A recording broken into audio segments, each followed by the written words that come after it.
what I like.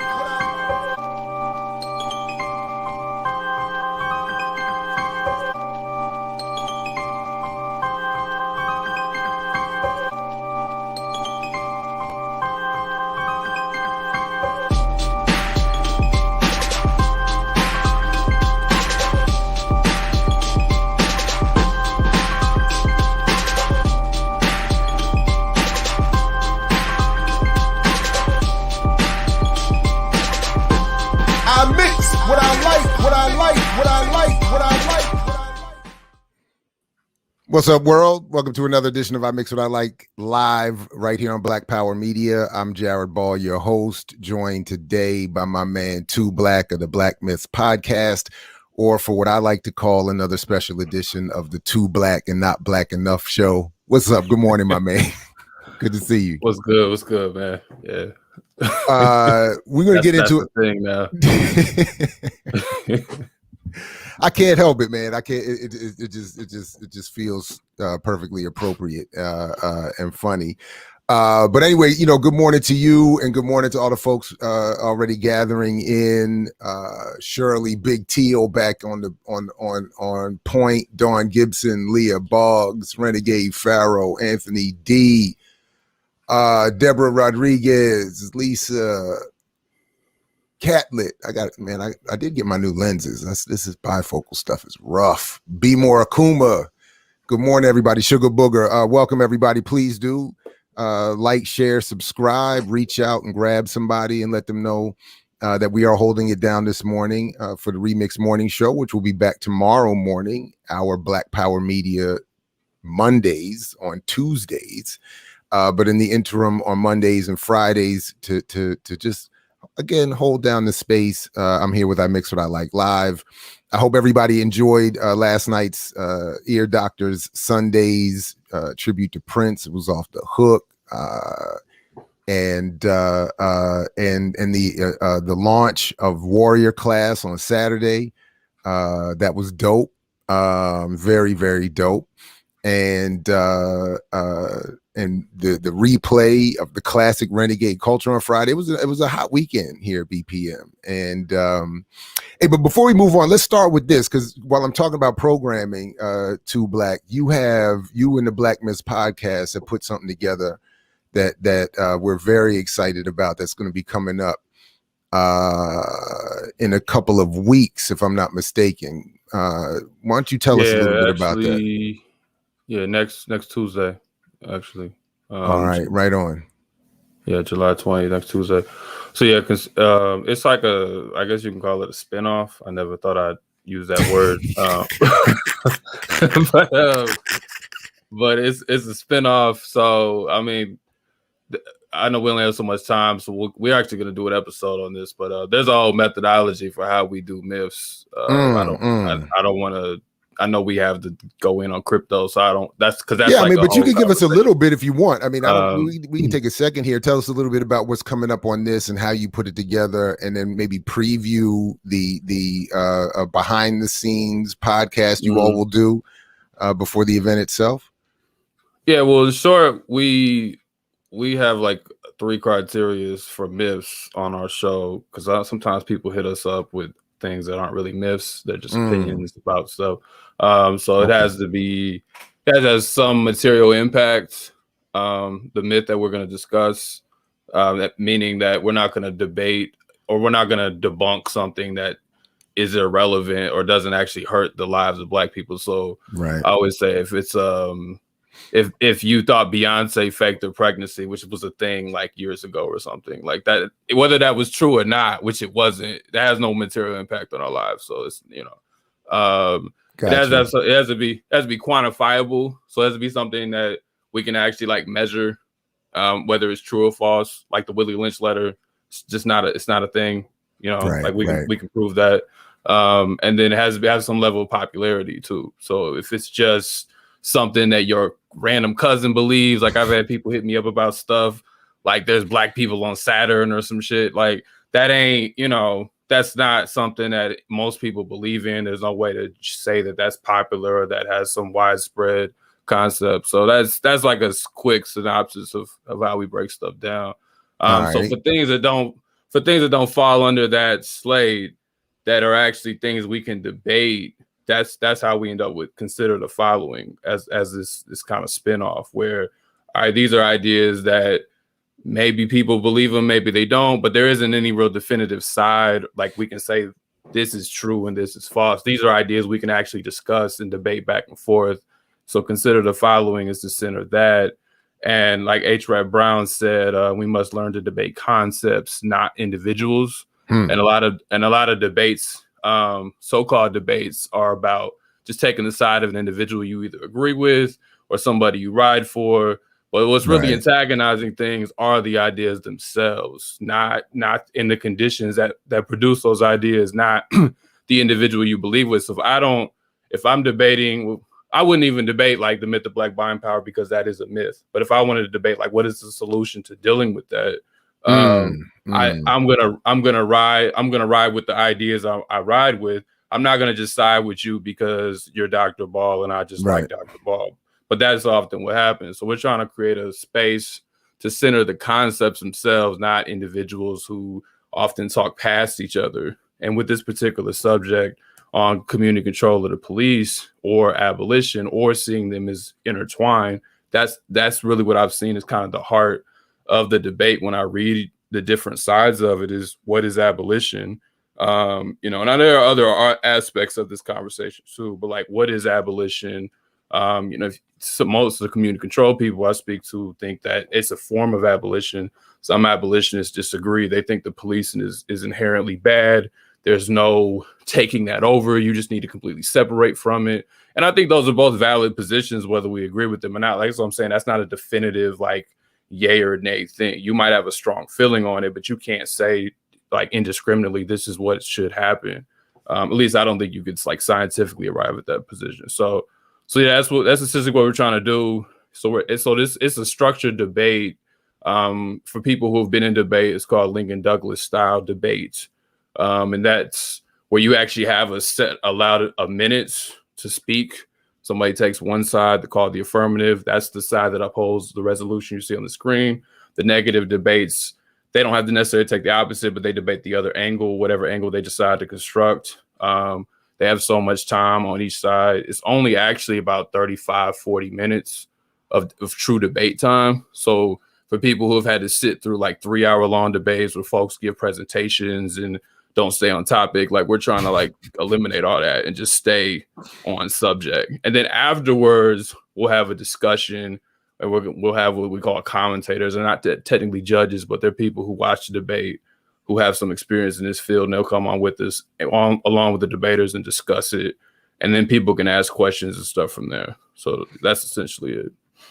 I love it. So 2 quick points. One, he's clearly making it for everybody to understand that this will not be in any way a replay or emergence or return of the great hashtag debacle, as I call it, that took place some months ago on this platform. And the other quick point, and because it's going to be organized and structured, professional. And the other quick point, I know our particular audience probably doesn't need this, but just for the ether out there, Lincoln Douglas is not a reference to Frederick Douglass. So when he talks about the Lincoln Douglas debates, it's not Fred that was involved with that, and was Stephen, I believe his name was. And my favorite cover of that is in the classic, what is now I think a classic from the late Lerone Bennett, Forced into Glory, the book about Lincoln, where he really goes through those debates and shows how where Lincoln really was on the pro slavery position. So anyway, my bad. I just want to clarify that. And no, that's good. That's good history. Yeah. So we appreciate that. I'm looking forward to this. And for people with my particular, I don't know, infliction for interpretation, I did have to read this resolution several times before I was clear on it. For some reason, whenever there's I guess like a negative form used, I get all twisted around. So, but community control of the police is inconsistent with police abolition is the resolution to be debated. So I'm very much looking forward to that. July 20th at 7 p.m. Eastern. Yeah. Right on. Yeah, some people, I know, one last point. Sometimes I know even when I sent it out to people originally, they were like, "Well, I don't agree with this." I was like, "That's fine," you know. Right. It's like, so for people listening or watching, a resolution is the subject matter that is in the middle, and each side can take a particular position on it. It hasn't been decided that this is what it is. Yeah. So yeah, that's the point. Right. And it's good if people read that and had an immediate reaction or have an immediate reaction. That's what we would want, and that's the point. And that's why you put this together, and that's why it's going to be a hot program. So yeah, all right, very much. Yeah. No, appreciate you, definitely. All right, so to take a quick step back, I just a couple of things before we get to this crypto. I just wanted to say, one, man, I went down. I've been talking. I had started talking about the Kwame Brown dust up some weeks ago, and I really appreciated a lot of the arguments that he was making and what he exposes as it relates to commercial media and Black people in particular. What I think I've now continuing into this rabbit hole I think where I want to just, for our purposes, remind why I wanted to be involved with helping develop this platform at BPM is because the public sphere for Black people in particular, I think, is so damaged that wherever you side on the particular issues that Kwame Brown has been getting into lately with what's his name, Hassan Campbell, I believe his name is, and then with Judge Joe Brown. I can't even keep up, man. Yo, unfortunately, I've been trying to keep up. I mean, and I'm not proud of this, but what what I was really just noticing at one moment, I was literally sitting there, I think, late 2 nights ago, just and I had a moment of wow, like it was that moment where you sort of step out and it's that panopticon thing where you feel like you're over, looking over everything. And I'm looking at myself and I'm just saying, man, look at what's going on here. They had gone into so many issues about manhood and violence and the state and conspiracies and Judge Joe Brown being like Kwame Brown's, guiding, mentor now, and his comments about Cosby and the beef with Mark Lamont Hill, and I'm just sitting there saying, whatever position people want to take, the conversation, which is getting so much attention, is happening in such rapid fire, anti-historical, anti-organizational, anti-radical, braggadocio, individualistic. I was sitting there like, man, I mean, they're literally sitting there screaming at each other, get on a plane, I'm about to buy you a ticket to fly you down here so we can fight. And I was like, and I'm sitting there, and at one point I'm catching myself saying, yeah, like, I'm like, yeah, and I'm saying, wait a minute, this is the point. Anyway, go ahead, man. Yeah, at some point it turns into a Coliseum effect. It's like watching Gladiator or something. But that's what I even on the debate point, that's what I was saying, or what H. Wright Brown says. We have to debate the concepts, not the individuals. But you just end up riding for the individual. It is like now you just want to see a spectacle, right? Like that's what ends up. I'm not talking about you specifically, but I'm just saying that's how we arrive as audience members, and whatever we actually cared about, if we cared at all, gets lost because now I just want to see Kwame go at blah, blah, blah. I mean, even on Mark Lamont Hill's show, I mean, if I was to offer a little criticism, sometimes it's like he cues up spectacles by some of the people he invites on the show. It's not a real conversation or debate about ideas, and ain't even nobody staying on topic. So it's a lot of red herrings, straw mans, people going all over the place. We're not even talking about the same thing. Yeah. Well, and again about the public sphere, Mark Lamont Hill's show is on a commercial network or channel backed by a billionaire that wants commercial corporate advertising. So he'll debate right wingers, he'll debate spectacle, he'll debate, but again, they never go to the left. They're never talking about radical politics, and so I get that, and I caught myself saying the same thing. Like it didn't matter whether I was agreeing with Kwame or Hassan. The point was, all I was hearing was I got fully into that manhood thing of as soon as I heard this level of disrespect and two men talking about they're going to get on planes and fight each other, for a minute there, I was like, hell yeah, you got to now. And then I was like, wait a minute, what are you talking about? What are you talking? But I'm like, after you've said certain things to somebody, I'm like, you have to fight now. Yeah, once it's set in motion, then that's why we have to have some type of guardrails. Once it's set in motion, like, I mean, then as they say, all gloves are off, right? Like, if you and I are just talking, that's cool. But if we get to a certain level, it ain't even about the subject no more. Now, my issue is with you specifically. You said something, and it ain't about Black unity or Black power. That's and that was the point. I'm sitting there saying, wait a minute, the context was supposed to be unity. They were claiming that's what they both wanted, and now I'm even sitting there saying you all got to fight, and I'm trying to see it, and I was like, wait a minute. I got caught. This is what I'm saying. This is what I keep saying. Like I start with my own criticism of the environment with what I'm involved in. So even as a student of it, as someone who's supposed to be teaching this and all this other stuff, I'm starting with the impact it has on me. And then I recognize that I can't be alone here. I'm not special one way or the other. So if I'm being impacted this way, and clearly the numbers are suggesting that many others are enjoying this, that I get it. And I was like, but then I said, well, this is why I wanted to help create something else, because we can't, this is not going to help anybody. And then I also just noticed how easy it is in this new media environment for everybody to have a voice. And on the one hand, that's good, but on the other hand, it creates a lot of, I think, confusion as well. So anyway. I know we're gonna get to crypto, but I think it actually ties into it because you have this decentralized network or whatever. I'm sympathetic to decentralizing, because even like defunding the police, or even like we were talking about community control of the police, some of the arguments is about decentralizing the state or whatever. But you get this deregulated market where everybody and anybody can get in, and the visible hand is supposed to just kind of decide what works. And we know that's not even how that works, because there's different like entry points and backing. But you raised an important point. I mean, there's this issue of deregulation and decentralization are overlapping, I think, being confused and being politically redirected or interpreted differently for different reasons, and it's causing a problem. So you make an I'm going to mess up the perfect segue by bringing up two other quick points before we get to the crypto. But the point, but one point you get to that we will come back to is that this is part of, as I'm simplifying it, one of the problems with our Pan-African divide with those on the continent.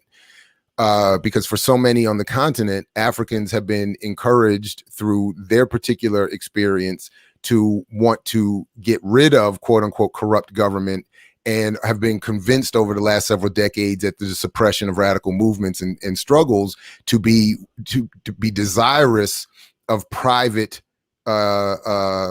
control, private entity, private business, privacy. And here in the United States, where we have been abused by the private world and have only found whatever relative relief we've gotten in this country from the public, whether through employment or law, we have, I think, the radical struggle here has a more welcoming perspective in terms of a central governing body, often dismissed as old school communism. But we're going to come to that point as well. So I think that's something that's being played on here. That to your point, many of us, of course, want decentralization, but for different reasons, and I think that not to be applied to something as currency, the economy, right? Because it can just be decentralization doesn't. I mean, I'm gonna save some of this for when we get to crypto, but decentralization by itself is still capitalism. So if you just isolate it, and of course, So all I want to say about, I watched, of course, a lot of football, world football over the weekend. And the only thing I want to say right now is that England, and I was watching it with a good brother of ours, and texting, indirectly as we were watching, in our various locations. And as Italy won on penalties against England, the last 3 penalties taken for England were taken by brothers. And as all 3 of them missed, we immediately said, oh Lord, there it is. And the white folks, the British, they're going to lose their ish and start. And immediately after, there was already footage being tweeted out of brothers being attacked by mobs of white folks who had to be told. In one clip was showing these white folks were screaming, "That's not him," meaning it's the brother Sacco who missed the last penalty. They put a 19-year-old brother out there to take the last penalty to save the whole daggone tournament.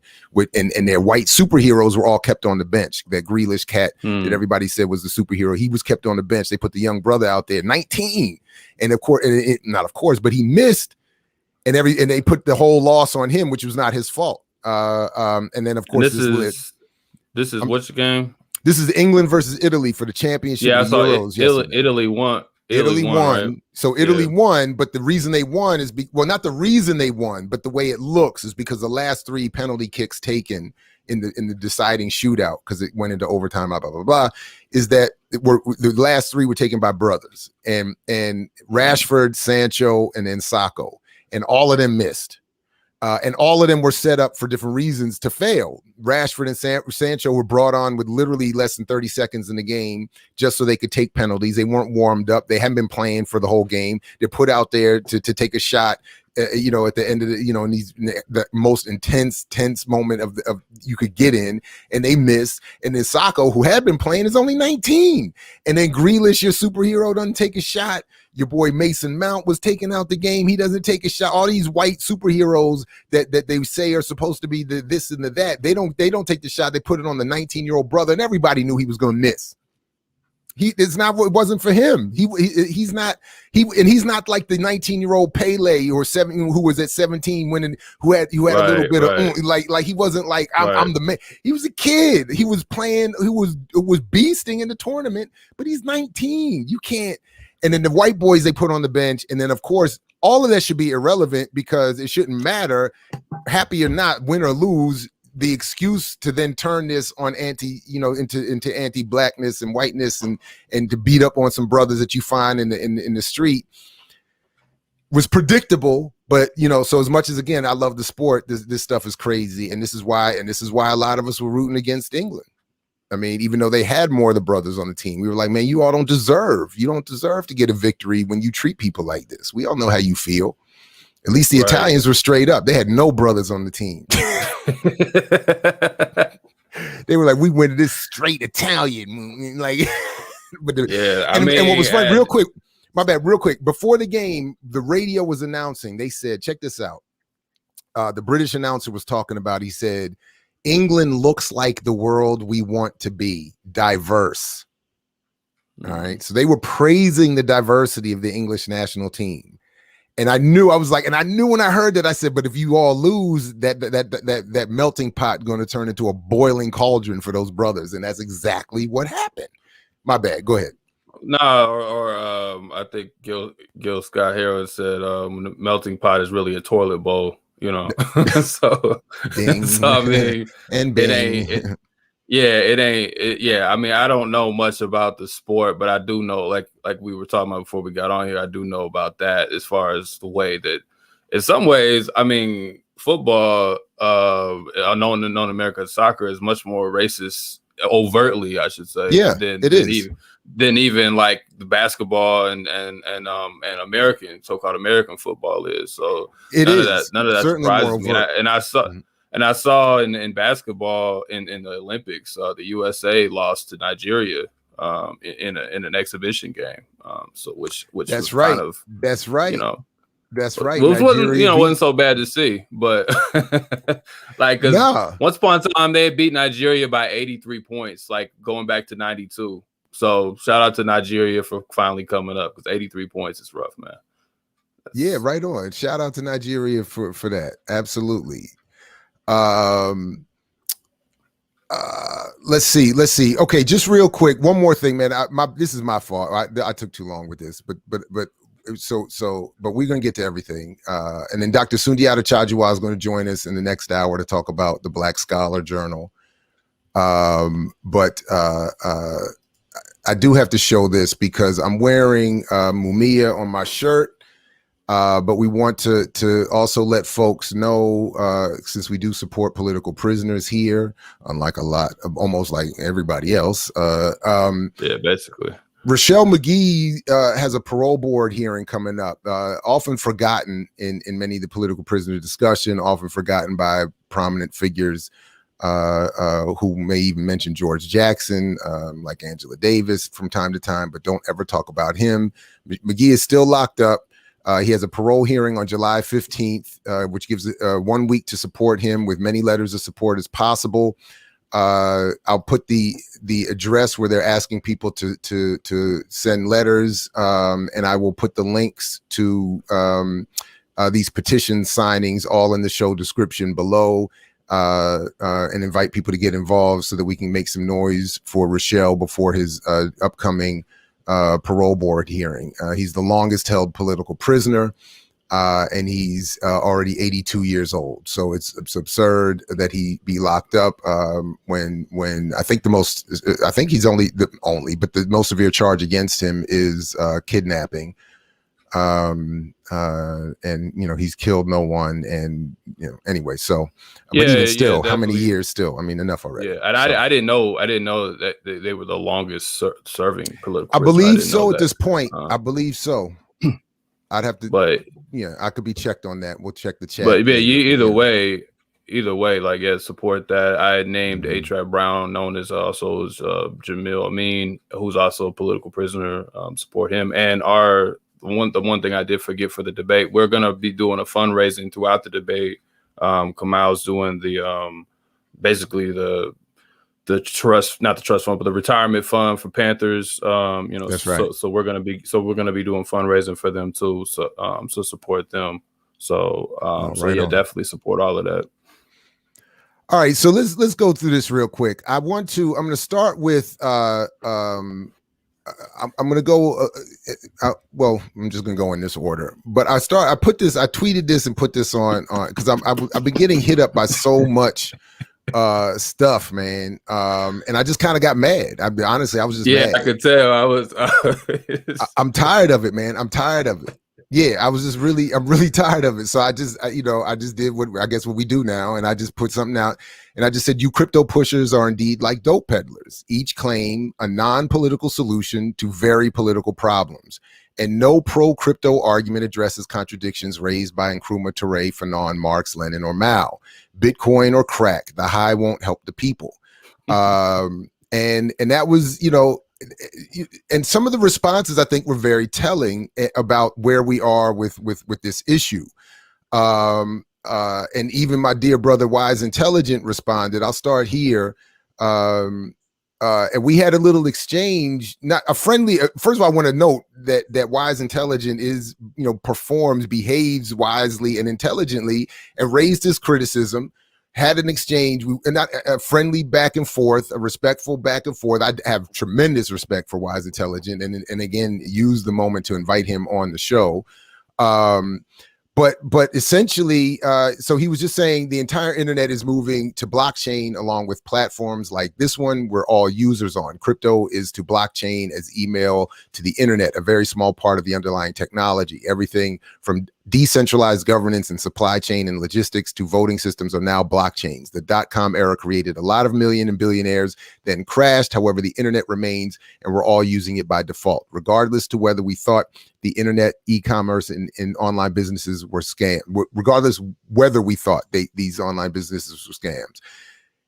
The end of the back and forth, you can go and see it yourself. It ends pleasantly, but because my essential point is, as I said here, my post and intent is to challenge the PR campaign that claims crypto or entrepreneurialism or financial literacy are replacements for struggle or political power.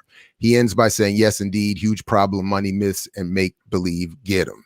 All right, there was the exchange there in the interim was really about what I wanted to get into just a little bit here today.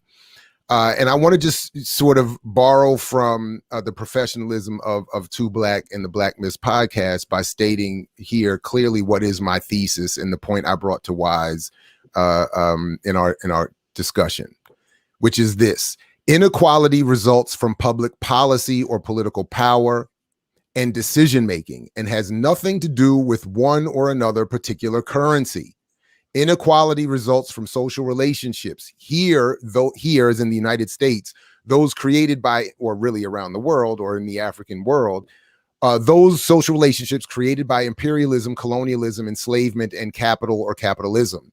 New technology and new currencies do not change these relationships, nor will the creation of digital technology or currency, all of which is being promoted as free from government regulation or banking involvement.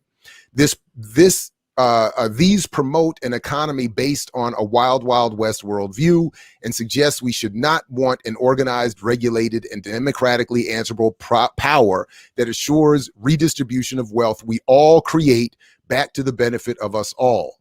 And the us here can be defined as you like.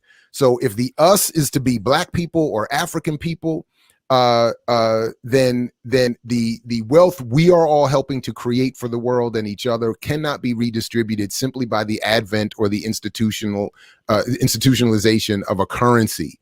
Currencies are backed by political power. Currencies are backed by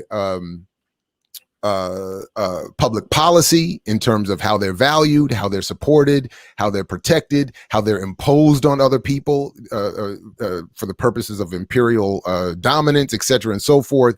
And this idea that we're going to blockchain and anonymize and new digital currency our way out of this is mythological and fantastical. So when Wise Intelligent responded by in part arguing something along the lines of the Chinese Revolution, he brought up the Chinese Revolution, and you know, my only point there was to say the Chinese Revolution was about the assumption of political power, and then the public policy decision making that redistributed wealth creation.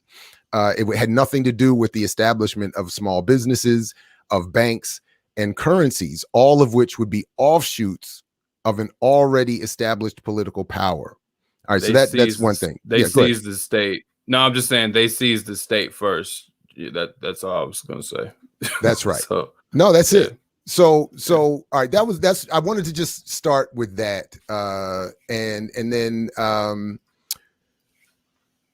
But I also just wanted to quickly go through this in Esquire magazine. It's a simple, quick thing because I'm not sure that we're all clear, and it was helpful for me to go back through it. Just a quick refresher on what all of this is. So the link to all of that, everything except the Ruchell Magee stuff, which is probably the most important stuff, is already linked in the show notes, including that Instagram post and everything. So people can go check all of this, excuse me, on their own.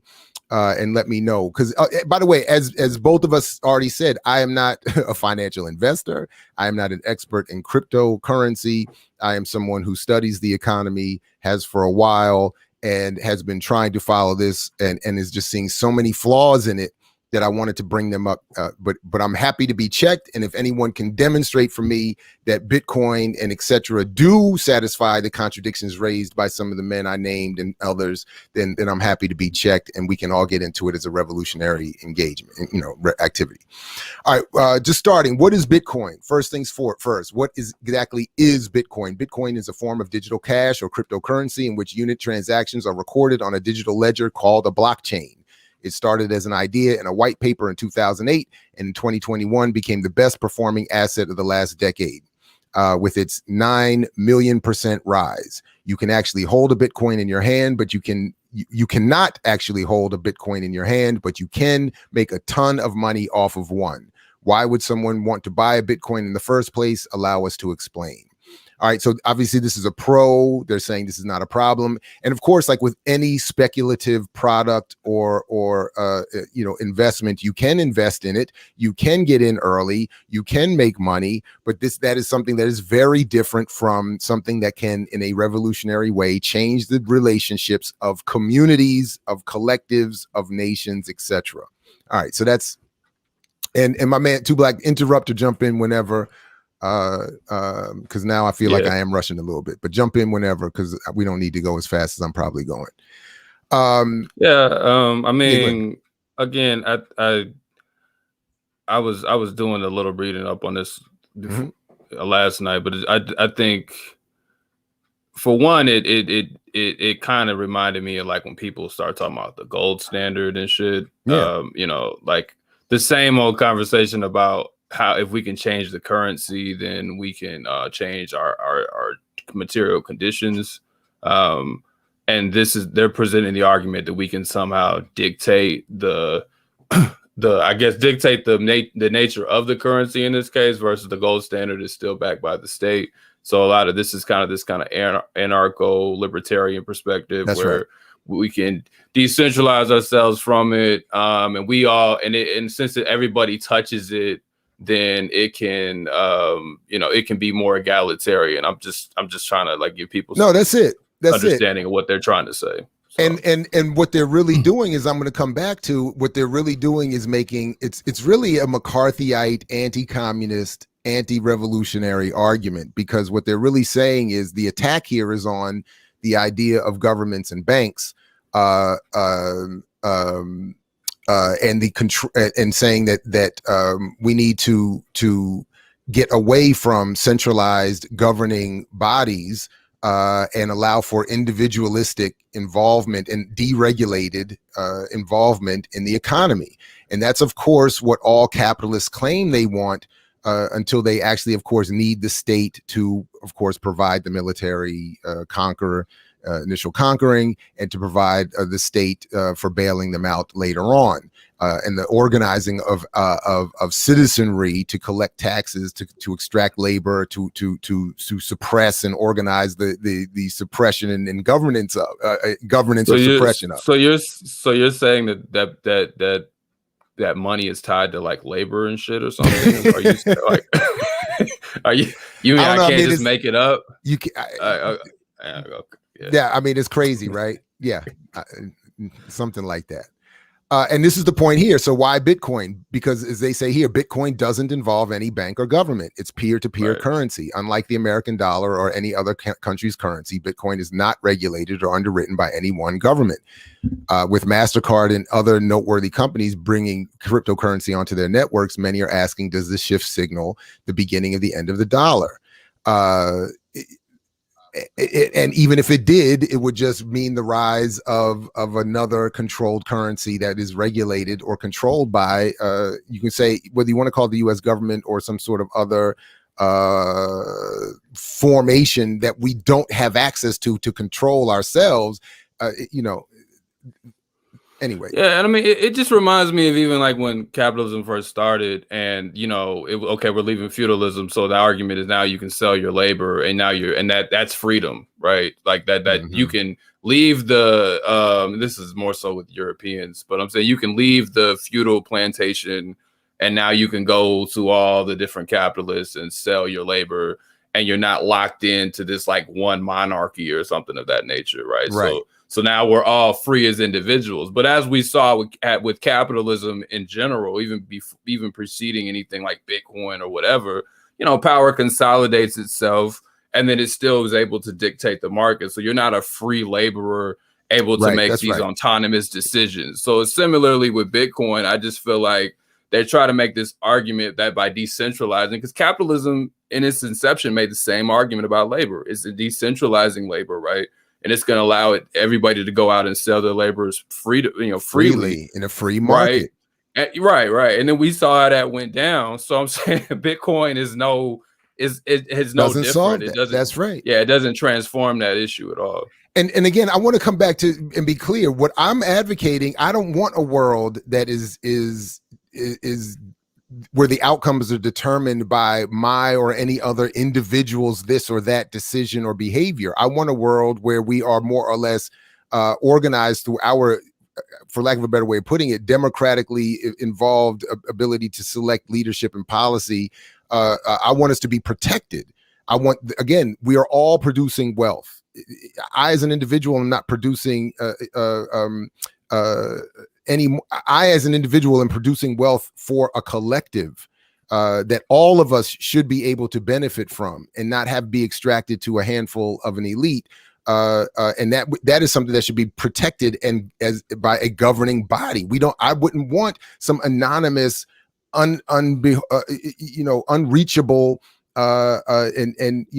unaccountable body to be determining the economic or any other condition that I might have. We need some sort of regulation to make sure that, for instance, if people disappear with your billions of Bitcoin or dollars, as has been the case on several occasions, that there is some regulatory pursuit or recompense, or more in particular, better than that for me would be, I would want there to be a regulatory body that said the wealth created that through these exchanges is redistributed so that nobody is suffering, instead of saying hurry up and invest and figure out how to engage in the crypto market so that you as an individual might make it big, and then have that be promoted, as we're going to come to in a few minutes, as this mythology that it is good for the collective.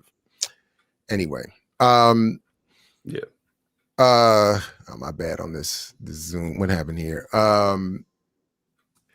Anyway, how does Bitcoin work? Since the 1980s, people have experimented with creating forms of digital money. For years, however, no one could figure out how to solve digital cash's double spend problem. Blockchain technology solves this problem.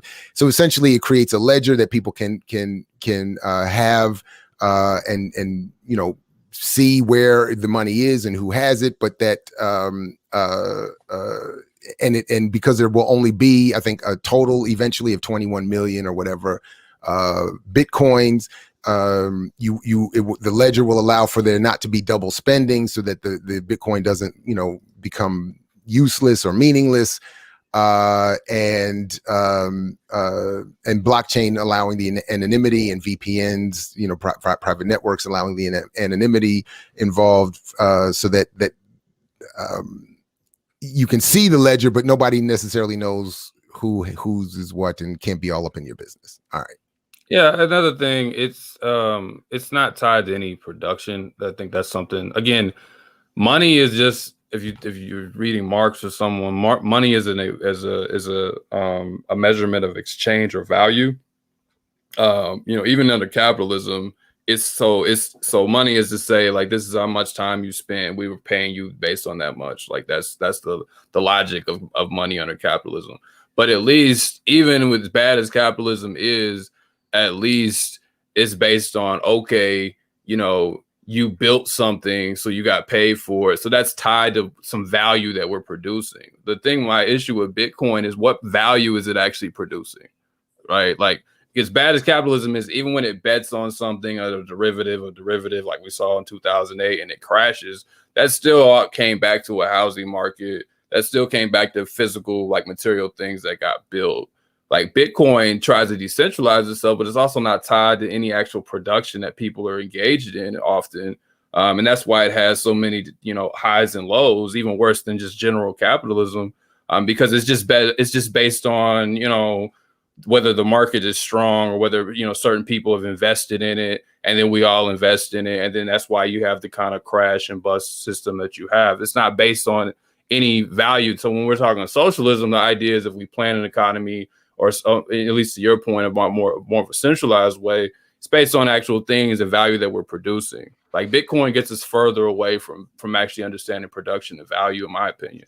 And slightly said differently, my point is that we have an organized public policy redistribution of wealth created to a handful of a tiny elite. So I'm just saying that process needs to be reordered, so the wealth we're creating, at least as a first step, a practical step, is redistributed back to all of us in a variety of ways. And so I just want to keep coming back to that point, that it is public policy. It is a centralized, organized, in this country at least, and really around the world, between federal governments and monetary, the IMF, World Bank, exchange, and trade agreements, et cetera. There is an organized redistribution of wealth that is created upwards to a tiny elite. Mm-hmm. That process, I'm saying, needs to be changed, and it's not changed by Bitcoin, which, as it says here, is really just about not trusting banks and stuffing your digital money in a mattress, and not having banks be the so-called middlemen. But instead, the so-called middlemen are now digital exchanges and wallets that are either privately owned themselves, by, you know, Robin Hoods, or now Black Wall Street with Hill Harper, or and then I mean, you know, and you and I did very well on that one. People should go check out that all those discussions, circulating dollar and all that stuff. But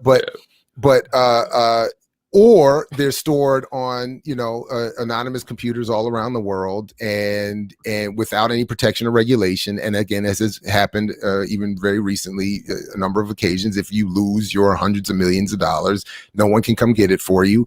And then, of course, there's still the question of where you can spend it, you know, even if you do have it. So this just talks about the anonymous computers, or the blockchain technology that allows for all this to remain anonymous. Don't want to spend too much time on that.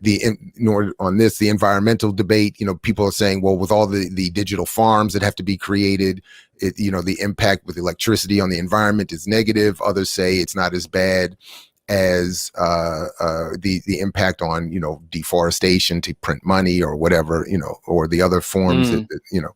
But you know, some of that. I mean, like, again, I don't think it's all bad. So some of that, as far, especially on environmental things and stuff, and that, sure, like, I hear some of that. Yeah, no, I mean, mean, be fair, yeah, absolutely, and I think absolutely. But one of the things that I did learn in preparing for today is that it's extremely expensive for those who want to invest in the mining hardware. The mining, you know, you have to buy a lot of computers, you have to buy a lot of, you know, fancy graphic cards, et cetera, and so forth. This is a mine center in Iceland, you know, but where they argue Bitcoin could drive the clean air revolution. And, you know, I'm, you know, again, I'm not mad. I'm not really interested in those, you know. Like we talked about on our, when we did the myth on whether algorithms are colorblind, and we talked about some of this stuff, particularly on part 2. But even, I think I even said this on the morning show, even like the server centers or whatever, or even these mining centers, there's still a lot of times requires some type of gasoline or some type of oil to even run these machines. That's right. And there's been some questions, particularly as they try to go up to like 5G and 6G, whether that stuff actually will destroy the environment, because you have to run so much gasoline to even keep some of these server spaces going. And again, right, electricity is not clean energy. I mean, it needs the fossil fuel base, et cetera, and so forth. Now, you know, but this is a little bit about the cryptographic origins, and I get that people want a way to communicate privately without surveillance and being spied on by the state, et cetera, and so forth. And I get all of that. And those are, for me, separate issues that have, in this case, very little to do with the so-called economic impact or the change of these social relationships for the collective. So again, my particular focus here is not on all of the ancillary or related arguments, but specifically on, can cryptocurrency be used as some revolutionary upsetting force? And that's where I'm saying absolutely not. Mm-hmm. I'm gonna ask you a question. Do you think are you saying that a lot of these side conversations about, like, even environment, it gets kind of portrayed as a side conversation, environment or decentralization? Does it ultimately deal with power? Or are you saying it's not dealing with power? I'm saying that no, I'm not saying that they don't deal with power. I'm saying all of it ultimately deals with political power. I'm just saying, specific to the argument of, can cryptocurrency be used to change, specifically for Black people or others, or the African world or others, the relationship? And, you know, can it, you know, close racial wealth gaps, et cetera, and all this kind of stuff? And that's what I'm saying. That's the only lane I'm trying to focus on, at least right now. Right. I'm asking you, do you think that they're dealing with that actually directly, or do you, because it sounds like you're saying that a lot of this stuff is sidestepping the actual power relations that. Oh, yeah. I'm saying, exactly. I'm saying, I'm trying to, exactly. A lot of these other arguments are part of the cryptocurrency push that do ignore all the important questions of power, and, for me, redistribution specifically. So they're saying it's going to be good for the environment. It's going to be, good for privacy. It's going to be good for, getting away from big government, et cetera, and so forth. But what I'm saying is that none of that addresses, again, those contradictions that Nkrumah and Touré and Marx and Mao all were trying to grapple with, which is how, essentially for me, how is wealth created, and then how is it distributed? And they're not talking about that. So there's they're only saying, all of these other things, which, as I'm going to conclude, in a few minutes, are really just about a promotional campaign to prop up those who have already invested in this, who are at the beginning of a Ponzi scheme going to make all the money. And it's just like any other speculative investment. It has nothing to do with a process of revolution or political revolution or political, the assumption of power. And yet it's confused as such. So when it's promoted, again, just like the buying power mythology, specifically when it's directed at us, when you go on, as I was doing all weekend, and just look, for instance, at YouTube videos and other articles, for the rest of the world, it's described as an investment opportunity for you and your family and your friends. But when it comes to Black people here and for the African world, and more broadly speaking, it's described in terms of this will revolutionize the relationship that we have to society. And it's basically, as I'm hearing it, you don't need a political revolution. One person argued with me on that Instagram piece. They actually said that in response to my point about Bitcoin not addressing the contradictions, they said Bitcoin they said the creation of Bitcoin is the sort of the natural extension of the arguments of Marx and Lenin and Mao and Nkrumah and Touré. In other words, that they were, and as I'm going to show you, it's the extension of the argument from their exact literal political opposite, as I'm going to show before we wrap this segment. But so I hope I addressed your questions. Yeah. No. It's funny you say that, because I was reading up, like I said, I was reading up on it last night, and I was like, I was reading this thing that was arguing that Marx would be pro crypto, and it said Marx invented socialism, and I just stopped reading. Like I didn't read anything. I was like, yo, I don't even need to know nothing else. It was like the second paragraph. There was like Marx who invented socialism. I was like, all right, I'm done. Because like that let me know, like, and I looked up a few more like that, and I saw that kind of argument. I'm like, if y'all gonna argue that, at least get the history right, because Marx didn't invent socialism. He doesn't ever say he invented socialism. I don't know what y'all talking about. Exactly. So, and actually, that, said differently, part of what I think my Instagram post showed me, and you're speaking to, is that most of us just don't understand the economy, don't understand capitalism, and don't know our radical histories. So a lot of the people that talk about Marx don't read Marx. A lot of people that talk about a lot of it's like so yeah, we can, all the people you named, it's the same, whether it's Nkrumah and Touré, like they don't read any of these people, but they'll reference them. And even like Malcolm, like people like to reference him for like buying power, and they, even if he was flawed in his analysis, they don't couch it in what he was going for with that. Like they're really just couching it in just like support Black business. And Malcolm, even though I think he was flawed in kind of like that idea, he was still talking about Black nationalism in connection to an overall international struggle, which none of these people ever do. I mean, the same thing when they cherry pick a Garvey quote or a Du Bois quote or a whoever quote. They don't put it in the context of their broader political mission. Or make room for, in one or another case, they might have just been wrong in that moment. That's all. I mean, that's it. Yeah. We're not saying they're bad people. I mean, dag. I mean, they might have just had it anyway. Then there's all this discussion about who was the originator of this thing. It was the name was Satoshi Nakamoto, and then in 2014 the claim was that this guy Dorian Nakamoto is the originator of Bitcoin. I'm not. Then there's this argument around the 2008 financial crisis. People had deep mistrust for banks and the government. In that context, a peer-to-peer form of currency made more sense and was more appealing. And again, I get that. so I'm not saying we should trust banks and the government. I'm saying that we should, one, understand their relationship and how they work, and understand that what was done in 2008 was as a result of political power. And when you have political power, even if you're the biggest bank and you fail, you just call your buddies and they give you more money, or they create more money. A different currency isn't going to help that. And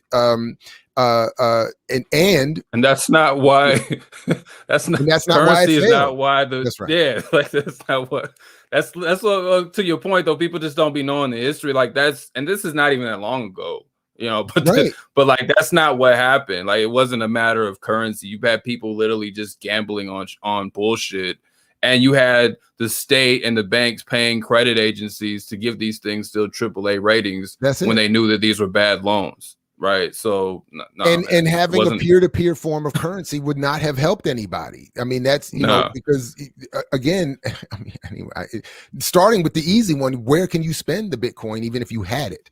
And again, how would this help the collective? Again, people keep thinking, I know, like even within my own social familial circle, people come to me all the time. Hey man, I know somebody made a whole bunch of money. All right, but we can point to that on almost any speculative bubble. I know a lot of people who you say I know a lot of people made money in the drug game, or on housing, or in this or in that, but you wouldn't turn around and say that that is a revolutionary activity. So anyway, there's a lot of discussion about Bitcoin being used, you know, in the Silk Road and the dark web, and you know, this was, I thought, very interesting. That the Winklevi, who are famous from the social media, social network film, the ones that sued and were probably right. I bet Sugarman did steal their idea. They all do. Yeah. Yeah. I mean, you know, but my point here is that as it says here, remember the Winklevoss twins from the Social Network? They're extremely tall. Blah blah blah blah blah. They settled with Zuck for $65 million, but of course the rest is history. Though they may have lost with Facebook, the twins have cornered the cryptocurrency market and are Bitcoin billionaires today. So my point would be, largely, this is how it works. Those who already have money are able to invest in ways that other people cannot, in new speculative ventures. And then when that bubble is building, they will make all the money. So really, in a simplified way, I'm saying everybody who's being encouraged on our level to invest in Bitcoin are really just making money for them, for these two and people like them. And the idea that it's going to help the collective is silly. By the way, did them becoming billionaires as white men even help white men economically? Never mind white people. I mean, that's another. Yeah, that's another thing about this. Like, I think as of 2017, I don't know how it is today. I think about 84% of Bitcoins is owned by 4%.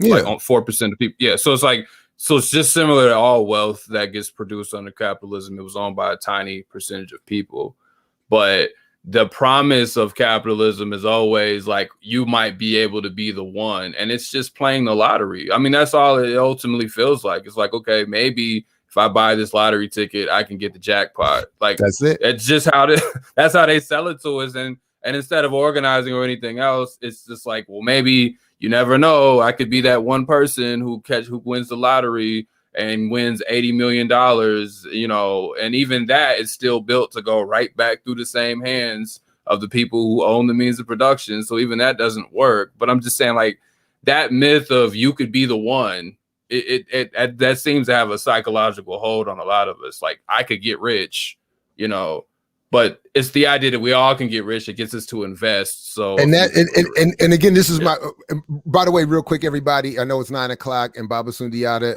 has pulled up in the studio, but I'm gonna beg his and others' forgiveness to just give us a few more minutes to wrap this up. And then we'll bring him up to talk about the Black Scholar Journal, which I think is in many ways a perfect component or you know, postscript to this conversation, because of so much of the analysis that journal has represented and tried to promote over the last several decades is what we need now more than ever.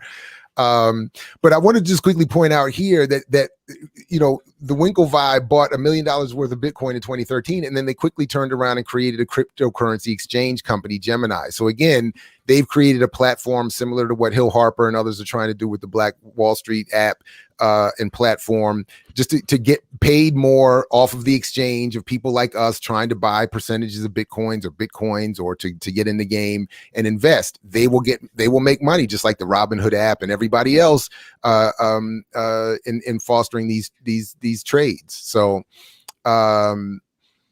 Jack Dorsey of Twitter is, of course, had gotten in one of these cryptos with Ethereum, and the people we see involved in this should really be enough. but again, to your point, the idea that, and I'm going to make this more specifically in just a second, and Rob Gronkowski gotten into the NFT thing. Somebody, they always talk about this pizza that would have been worth $600 million because it was bought in 2010 with 10,000 Bitcoins. Which is again just like Jay-Z saying, if I had bought that downtown apartment building, the Dumbo thing, I'd be rich. Yeah. But the same thing. I mean, so one of the questions that I have here in my notes is, could it have been argued that Black people during the early 1900s should have invested in Ford or IBM?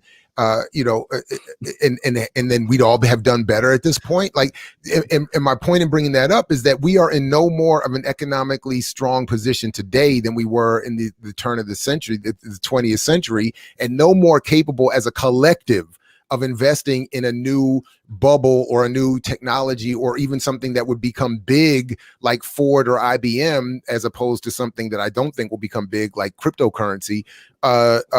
But even if it becomes like Ford or as important as IBM or something else to this society, we don't have the resources to collect as a collective to invest in ways that will benefit the collective. And those who invested in IBM and Ford, even from within the white world, did not change the relationship from even within the white community of labor, the working poor, the working class, the proletariat to the bourgeoisie. So even within that community, there was not this. So the idea that we will be able to get in on Bitcoin, and again, it's these promoters. It would literally be like, my man. Well, not my man. I don't know him at all. But he's just been a legend for people in my generation in this area. When Rayful Edmonds is set to get out of prison, I'm told soon, and the idea that if he would have ever argued that his drug kingpin empire was something that could benefit all Black people, everybody, even his own crew, would have been like, "Are you crazy, son?" Maybe not him personally, but they would have been like, "What are you talking about? This is for us. This can't be expanded to the whole, and then especially to the whole African diaspora." To become, it's crazy. Anyway, remember when we did the episode on Black Wall Street, we talked about scalability. Yeah, which is a business term some people may not be familiar with, but it's a question of, can you go from on day one you are selling one product a day? Can that be scalable to having 100 employees and taking over an entire market? Do you have a good enough business idea to do that? And most things can't go to scale like that, like things like this. So can your idea scale to cover the whole diaspora? And then one last point, I was thinking, when you're talking about if we went back in time, I always say to people, I've said this about the myth of Black buying power. If you go back to slavery, and Amiri Baraka made this critique in his poem "Dope," and you told slaves, I think Mary Baraka said he was critiquing Roots. You can wear derbies and train chickens and buy your way free if you had a mind to. That was the line. So basically, you go back in slavery and you're just like, all right, well, instead of like getting rid of slavery, we should just see if we can buy our freedom, And we know that's not a sustainable plan. Like only a few people got to do that. But like, let's train all the Black people to be financially literate enough to buy their freedom as slaves. Let's train all the enslaved Black people to do that. That's how ridiculous it is, because ultimately slavery is never going to free all the slaves through slavery. You had to abolish it, at least on some level. That's really a good point. Would we praise to the extent we do today Frederick Douglass if he had gotten to his position and then used that position to argue why didn't y'all get free like me? Like, yeah. We all should just learn how to read, right? We all should learn how to read. We should all just learn how to fight our master, you know, and get sent up north or whatever, and then we can escape. And then that's the decentralized plan, right? We can all just do it on our own token or whatever, and then we can get free. Like, that's how ridiculous it sounds. Like, no one looking back thinks that makes sense. But that's how ridiculous this sounds. I mean, we don't praise Nat Turner because he got free and turned around and was like, I mean, what y'all doing? Like, yeah. Why can't you run away? Like, why did you run away? You ain't read a Bible and run away? What's wrong with you? Like Harriet Tubman, I got free. Well, I'm not going back for nobody. Why don't you just run away like I did? Yeah, make it to Canada. Yeah. Anyway, yeah. To your point that you raised already, look who's involved: Tesla, PayPal, Xbox, Burger King, and more companies that are starting to accept Bitcoin and cryptocurrencies. While more, actually, this is more suggesting that there are more options to use cryptocurrency to spend. So that would be anyway. So that would actually be used as a counter argument to me, saying, well, look, there's more places where you can spend money. But my point would be, so what does the ability to spend money with Tesla, PayPal, Xbox, or Burger King mean for the collective of Black people? And does it mean that there are Black-owned businesses that could accept cryptocurrency? And does it mean, as we've already shown, that if there were Black-owned businesses that could accept cryptocurrency, could they, to your point, scale up? Could they, does it make any difference? And is currency the reason why Black businesses fail, when we've already shown and have done several pieces on, including our last discussion with the NCRC Black Business Report? The problem for Black businesses has nothing to do with entrepreneurial skill, has nothing to do with economics. In fact, has everything to do with public policy and what sectors of the economy Black people have been allowed to build in, and what sectors of the economy are supported by the federal government, et cetera, et cetera, et cetera, and or by other investment to in part scale up. As you raise, and none of that has to do with a particular currency, and none of that has to do with the ability to use some unregulated, secret, digital exchange to solve the problem. By the way, I think it's funny that that this Esquire piece on the history of ends sort of making my point. The future of Bitcoin rests in the hands of government oversight. Will they or won't they regulate? The American government is currently calling for more regulation and transparency in Bitcoin and other cryptocurrencies to curb ransomware and other web hacking attacks. And my point is not whether we agree so much with this argument or claim, but with the specifics of the question of the federal government and its decision whether or not to get involved. And my point would be whether or not to back the currency, to give it any value or protection or ability or imposition for use, as it's done with the dollar around the world. My last point on that is that this is what I think we have to understand, that Malcolm X's point about dollarism and imperialism from years ago, and the point of the relationship of understanding the of currency to empire is sort of my point. That currency has been used to expand the political power, the empire, the imperial power of those who produce those currencies. The idea that, for instance, the Mau Mau could have developed their own currency, which they already had, and use that as a method to subvert British imperialism is, again, absurd. The British came in, militarily wiped out the ability for the Kenyans to use their own forms of exchange, and imposed the British pound as part of that colonial experience. The solution to that is not the Kenyan development of a new currency. The solution of that was the Mau Mau. Yeah. All right. Yeah, I just don't. I know we gotta move on, but I just don't think people really deal with. They just don't want to deal with the power relations, man. Because it's like even I was reading about the gold standard. It wasn't that with the gold standard, it actually started to collapse after World War One because they needed to finance wars, so they couldn't. Right. They couldn't regulate it. Like, because the gold standard was supposed to be so we don't have too much inflation, so money doesn't just get made out of nowhere. And it didn't work because in order to finance wars, you have to inflate, right? You have to put more money into the economy. And that's what we saw with World War One and World War Two. And we know those were imperialist wars. Those were connected to colonies. Like, this was all like intertwined with it. It wasn't just about a currency. Like, and if, as soon as they realized they couldn't do that, so they could impose war across the world, you know, within the 20th century, they moved away from the gold standard. So they tried to reimpose it after World War II.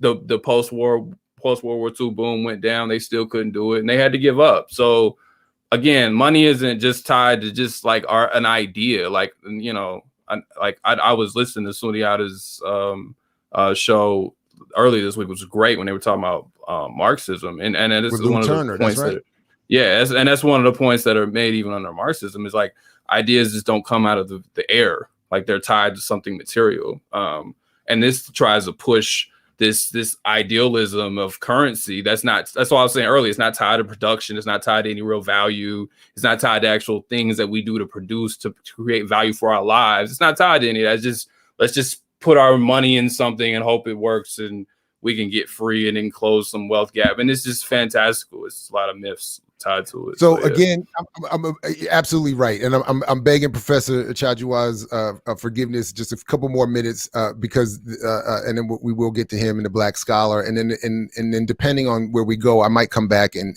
revisit some of the comments to my IG post about this that I wanted to get to to fully flesh out some of what's wrong with this discussion, but.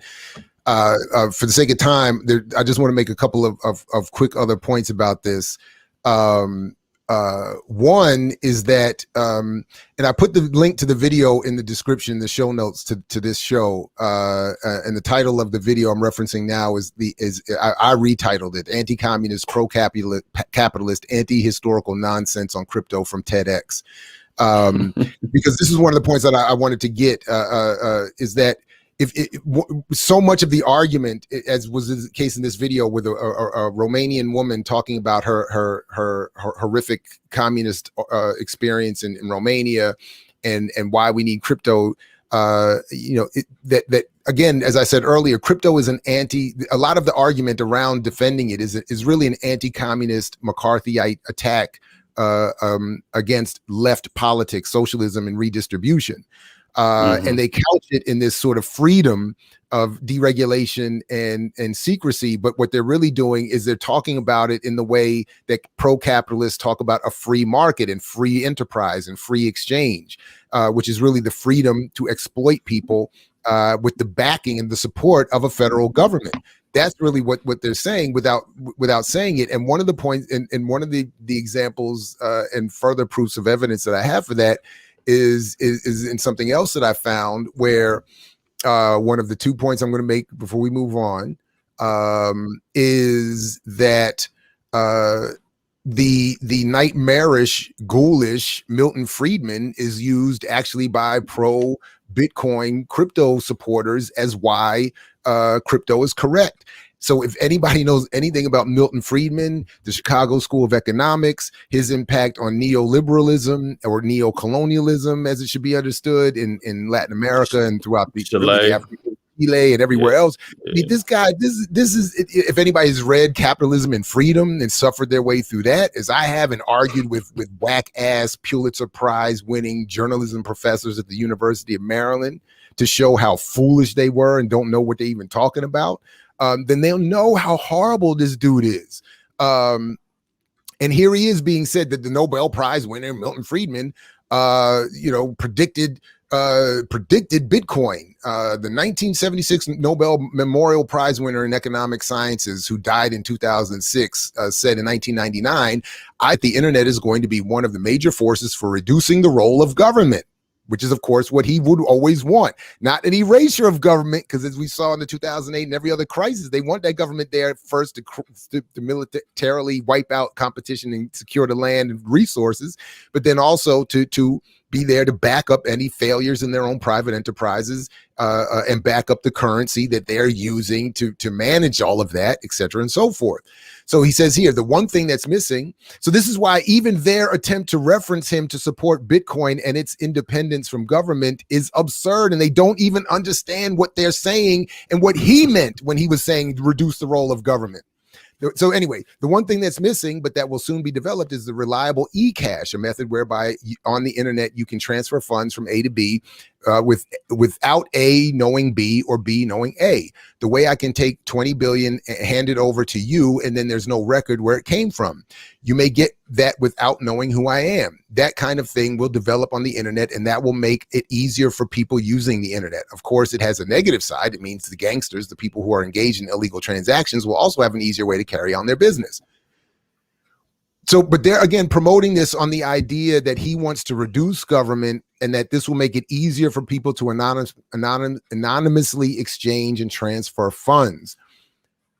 One, if you're not a criminal or a gangster, not to sound like what is often used in a very rightist way, why would you care that your funds being handed back and forth were not being known? Maybe it's because, as we're seeing happen right now under Biden, the elite are trying to protect their wealth transfers because the baby boomers who have, I think, $35 trillion, people over 70 have amassed over $35 trillion in wealth and are now looking to protect that wealth as they transfer it to their heirs without taxes.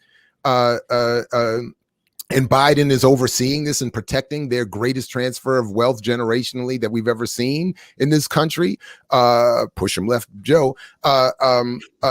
Instead of having a situation where you can't just give $20 billion to your friend without it being taxed, since that wealth was created by all of us and extracted from all of us and then redistributed back to all of us. That's what Milton Friedman's talking about. So he is the gangster.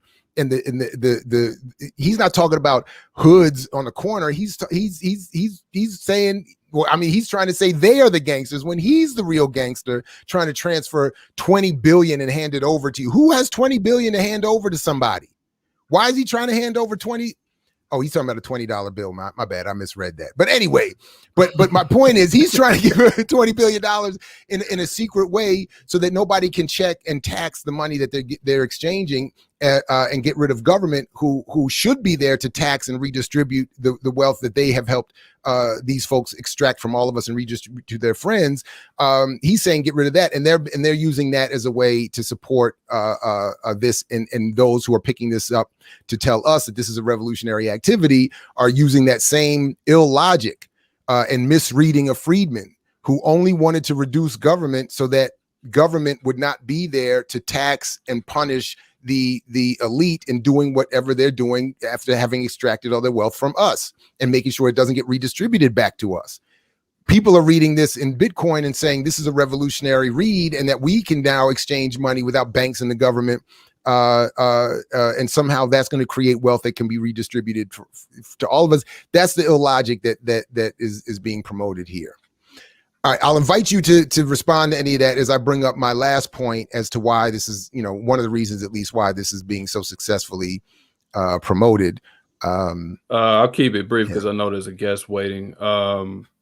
Yeah, I think I was, when you were talking, I was just thinking about anti-government. That needs to, that's another show to really couch that. But I think sometimes we get hooked on it because the reason that Black people are anti-government is completely different than the reason why a capitalist is anti-government. That's right.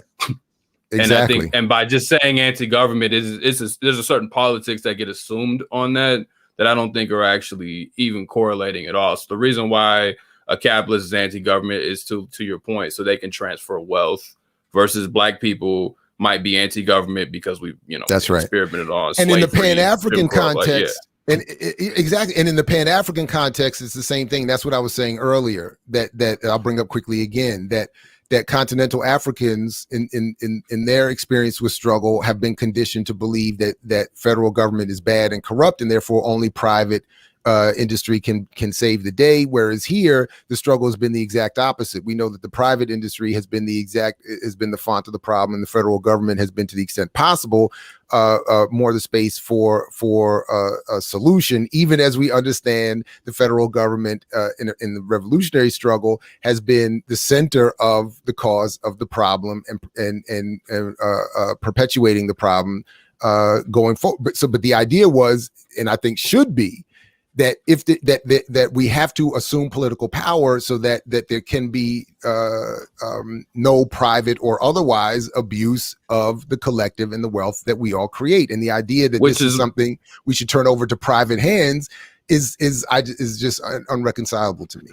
Yeah, anti-government often, and this is on purpose, promotes an anti-revolutionary message because it's basically telling you to not organize, to try, like you said, private solutions, because those don't work, right? That's what they're trying to say. Those don't work, so do your individual thing. That's right. Like that, yeah.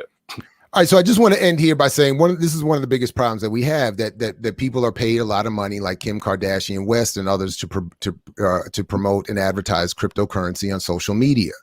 And I put a number of links to a number of articles actually that talk about this in the show notes, but that it's just as it says here, as cryptocurrencies become more mainstream this year, it has reached the influencer world. That wasn't the exact line I was looking for, but anyway, but the point is they're being paid by those who have already invested to promote cryptocurrency.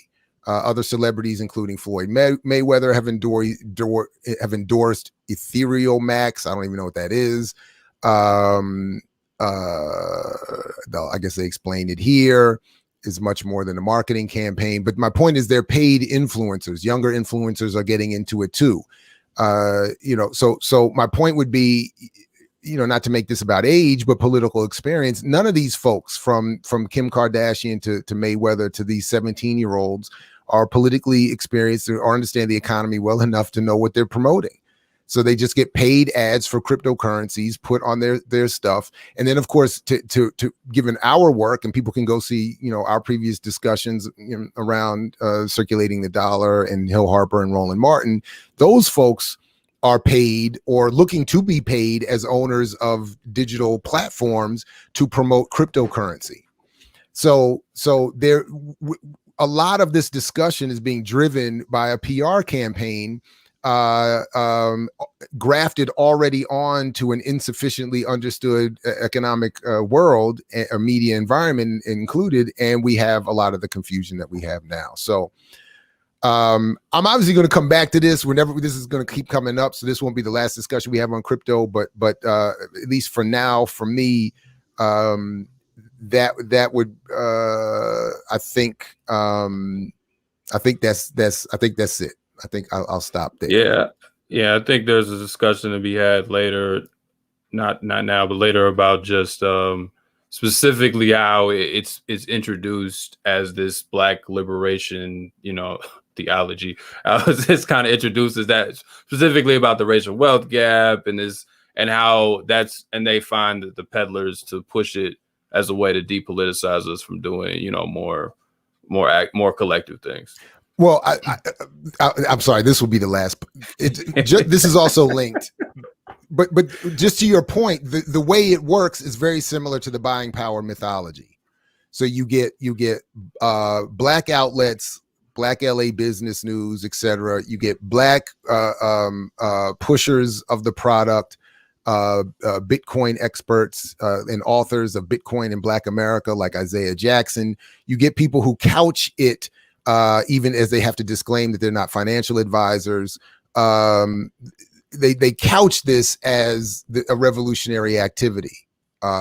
So they basically go through the history of blockchain and crypto as we have in this discussion, but in a liberal political lens with that conservative Black entrepreneurial argument behind it, and that's one of the ways it's also promoted to Black America through either influencers or through people like this who have already invested themselves and have invested not only literally in crypto, but in the cottage industry of promoting themselves as crypto pushers, as authors, as economic experts, as liberationists, etc. So and when we say buffer class, they're great examples, because they just sit in between and push the BS so they can get a small bit of a cut.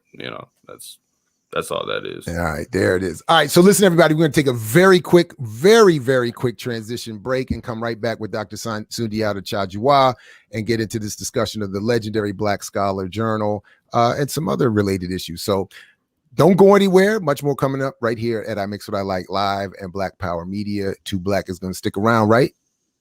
Or no? Yeah, I'll be here. Yeah, right on. Perfect. Yeah. And we'll be back in just a second. Peace. I mix what I like, what I like, what I like, what I like.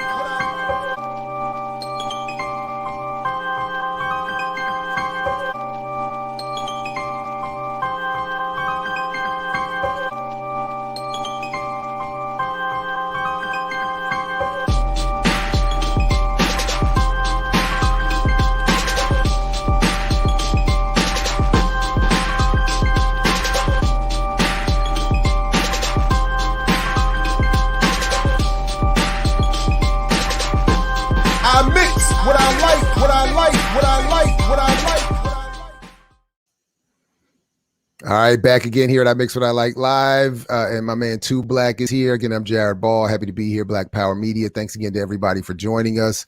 And as soon as I know Dr. Cha-Jua is in the building, but I just want, and I hope he's hearing me, I want to make sure he turns on his camera so I know that he's ready to go, and we'll bring him up in just a second. And I, again, apologize to him for the delay, and to all of you as well. And I appreciate you all bearing with me and us in this discussion. And again, I appreciate 2 Black for, of course, being here as well. And I keep trying to pull up. Anyway. Okay, got that. Okay, so there he is, Dr. Cha-Jua, host of Real Talk with Dr. Sundiata Cha-Jua here on Black Power Media. He has also, among many other things, been a columnist with the Real Talk, A Black Perspective, with the News Gazette in Champaign, Illinois. He was the from 2016 to 2018, the academic program co-chair for the 103rd annual meeting of the Association for the Study of African American Life and History, or ASALH. He has been the associate editor of the Journal of African American History, the senior editor of the journal about which we're going to talk, The Black Scholar, from 2011 to 2015, president of the National Council for Black Studies from 2010 to 2014, and a professor at Illinois Champaign as well, in political science, if I have that correct, if I'm not mistaken. Is that correct, sir? I think it's political science, right? That's correct. Yeah. No. I have an undergraduate degree in political science. I'm in history and African American studies. History and African American studies. My bad. Appreciate you. Anyway, I appreciate you joining us this morning. Good morning. Welcome. Hope you're doing as well as Good morning, brother 2 Black. What's good? I just want to say I really enjoyed your show last week. Like that was with Lou Turner. That was phenomenal. Yeah. So thank you, and I'll pass it on to Brother Turner. Yeah. Nah, please do. The bat phone was ringing. I think that's Daruba. I think that's Daruba calling. So we have to. I have a very interesting message waiting for me when we get off here, I'm sure. Hopefully that means he's going to be back with us soon. I hope that's why he's calling. We'll see. But anyway, Dr. Cha-Jua, I really appreciate you coming through. And I do co-sign again the conversation. Appreciated all of them, but I was really happy to hear from Lou Turner. And in some ways, that's, I think, a really good segue, because the origins of this invitation to this show was that I had raised sort of I don't know if inappropriate is the right word, maybe the right word, but I struggled through a comparison between the more nascent rise of the African American Intellectual History Society and its website, and what it appears to be attempting to do in replacing the role of the legendary Black Scholar Journal, which still exists, but in the popular imagination of young Black academics, it seems to have been replaced to a certain extent by this new website. But in perusing that website, I did, feel like there was a sort of political trajectory that was missing and absent, unlike what I remember reading, particularly during my wonderful 2 years at the Africana Studies Research Center under James Turner, where I remember many an afternoon in the archives reading old Black Scholar Journal articles.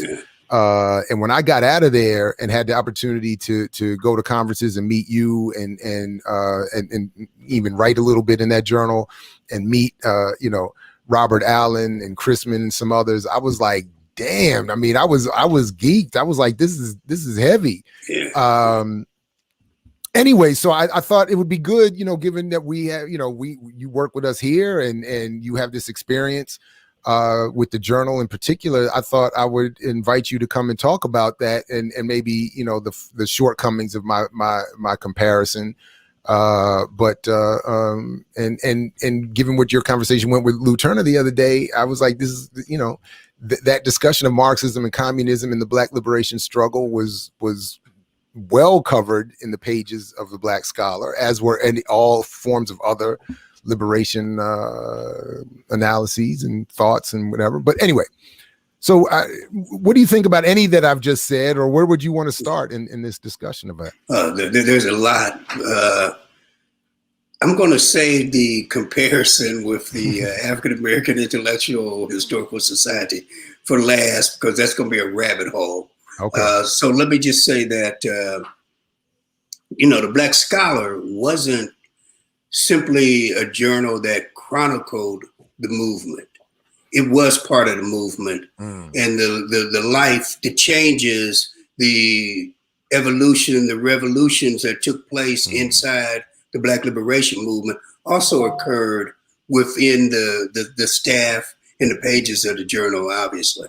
So, for example, when the Black Scholar began in 1969, and I'm gonna do some shameless stuff.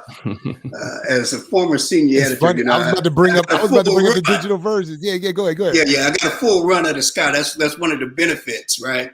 So I've got virtually every issue that we had. So that first issue that appears in 1969 of the Black Scholar is it follows the view of Chrisman and Hare, that they wanted a journal that was that's Nathan Hare. Just sorry, Dr. Nathan Hare.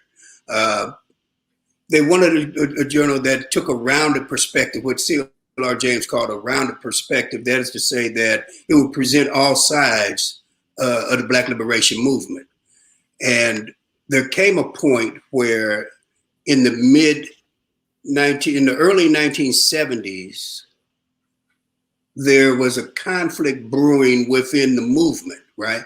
And we'll see essentially it's the rise of Marxism within the movement. And that evolution would transform the Congress of African People under Amiri Baraka. It would transform the African Liberation Support Committee, and it transformed the Black Scholar. When Robert Chrisman was added as senior editor, Robert Allen was added to the mix of Dr. Nathan Hare, Robert Chrisman. The Allens joining helped push the Scholar toward more of an explicit Marxist framework.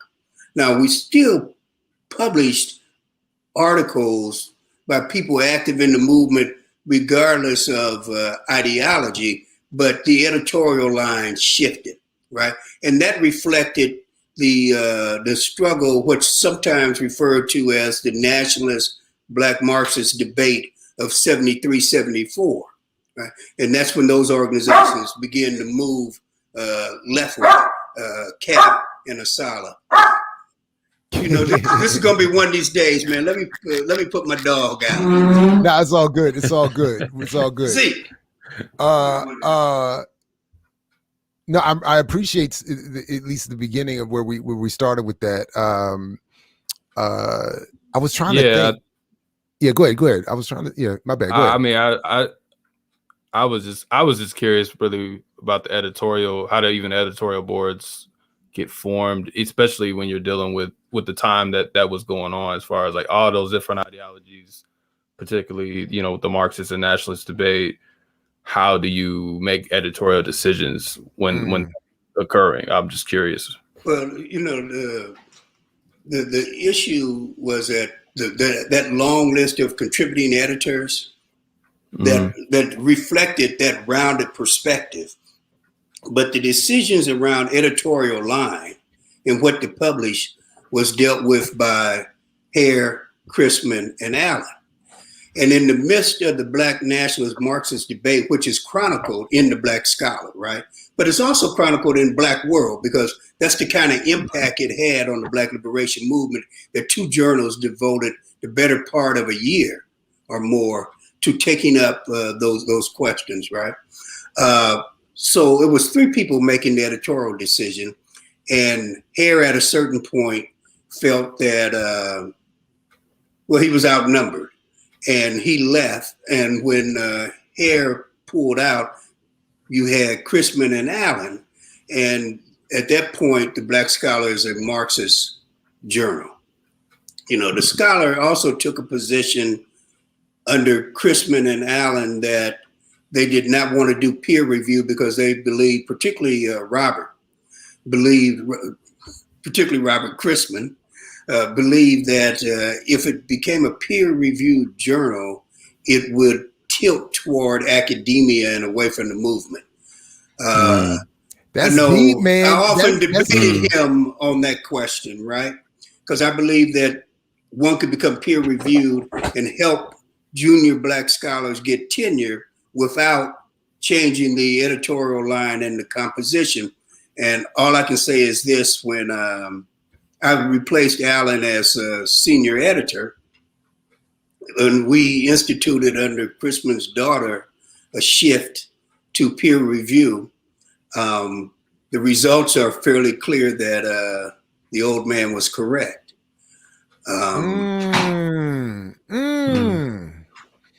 So there wasn't, you didn't find it possible to institute a peer review and maintain the political trajectory. Damn. Let me say, if historically, that's not what happened, right? What happened is clearly that it went awry. Now, whether or not it is possible, right? I still maintain that it could be done, but it hasn't been done. Does that make sense? I don't want to sound like I'm holding on to something that's abstract, but I think the alignment of forces and the personalities and where people led to the direction. So I think it's a specific instance and not necessarily reflective of general possibilities. I mean, because theoretically, if you set the right peer group, you could get what you want on both ends. Because and maybe this is I struggle without that there wouldn't be peer review even in something that's revolutionary. I would just want other revolutionaries to be the peer group. But I think peer review, I don't know, maybe I'm tripping. I think peer review as an idea is important, but yeah, well, so do I, and I would argue this, that Chrisman, Hare, and Allen in the heyday of the Black Scholar probably could have instituted peer review because the circumstances would have been different. You're talking about a point at which Black studies at least had a strong radical revolutionary wing that was connected to the community, that was connected to the movement in an organic way, meaning that people were members of organizations. If you look at that contributors list of the Black Scholar from '69, you'd be hard pressed to find someone that was not a member of a revolutionary nationalist, a Black Marxist, a cultural nationalist. And I use that term advisedly, right? Because I want to just drag up all of the stereotypes because there's some positive things there. But the people were organically connected to the movement. And you see that in that contributors list. And more importantly, you know, what you see from the Scholar during its high tide is that they took on the most pressing issues and debates in the Black community. So you've got Black Marxist nationalist debate. You've got questions around Black feminism. You've got the Clarence Hill Thomas, the Clarence Thomas, Anita Hill debate. And you've got all of the big issues. You got special issues on all of the hot subjects, right? In fact, one of the strategies that I instituted was Mind the Archives, that we began to publish during the period that I was senior editor, special issues where we pulled themes and articles from the past, right? Grouped them around a topic. And then we had contemporary commentary on those past pieces. Now that's a practice that they've continued. So on the question of police violence, which is an issue that I think we first, that the Scholar did, this is a 1991, but there's an earlier issue where there's articles, but this issue on police violence, you'll see that the contemporary editors have gone back and mined the archives for articles on police violence. And I think that in some ways that's an amazing process. Something I also proposed to the Journal of African American History, that we pull from that archive so that young people young activists, young scholars get a sense to understand the Black radical intellectual tradition, right? So that they can build on it, as opposed to deform it and run in another direction. Hey, you also you left out one of my favorite themes that I remember again at the James Turner led Africana Studies Research Center. I remember reading vividly. My memory is not vivid. I remember intently reading issues that dealt with the conversation around armed struggle and guerrilla warfare. And I remember thinking, absolutely. I remember thinking, this is in an academic journal. They're talking about having real discussions, real analysis, real debate, real, consideration of it in a way, not just saying this might happen, has happened historically in other situations, not in some academic, but as part of a movement discussion. And I was like, wow, this is my journal right here. I don't know. That seemed, I don't know. Maybe I'm being naive or biased, but I don't remember that being too common. No, I mean, you'd have to go to something like Soul Book, maybe Pages of the Liberator, to get those kinds of discussions. I mean, what was great about the Scholar in its heyday is that it was definitely tied to the journal. Tied to the movement. And a lot of people saw it as a movement journal, but it was in it's in the formation of Black studies.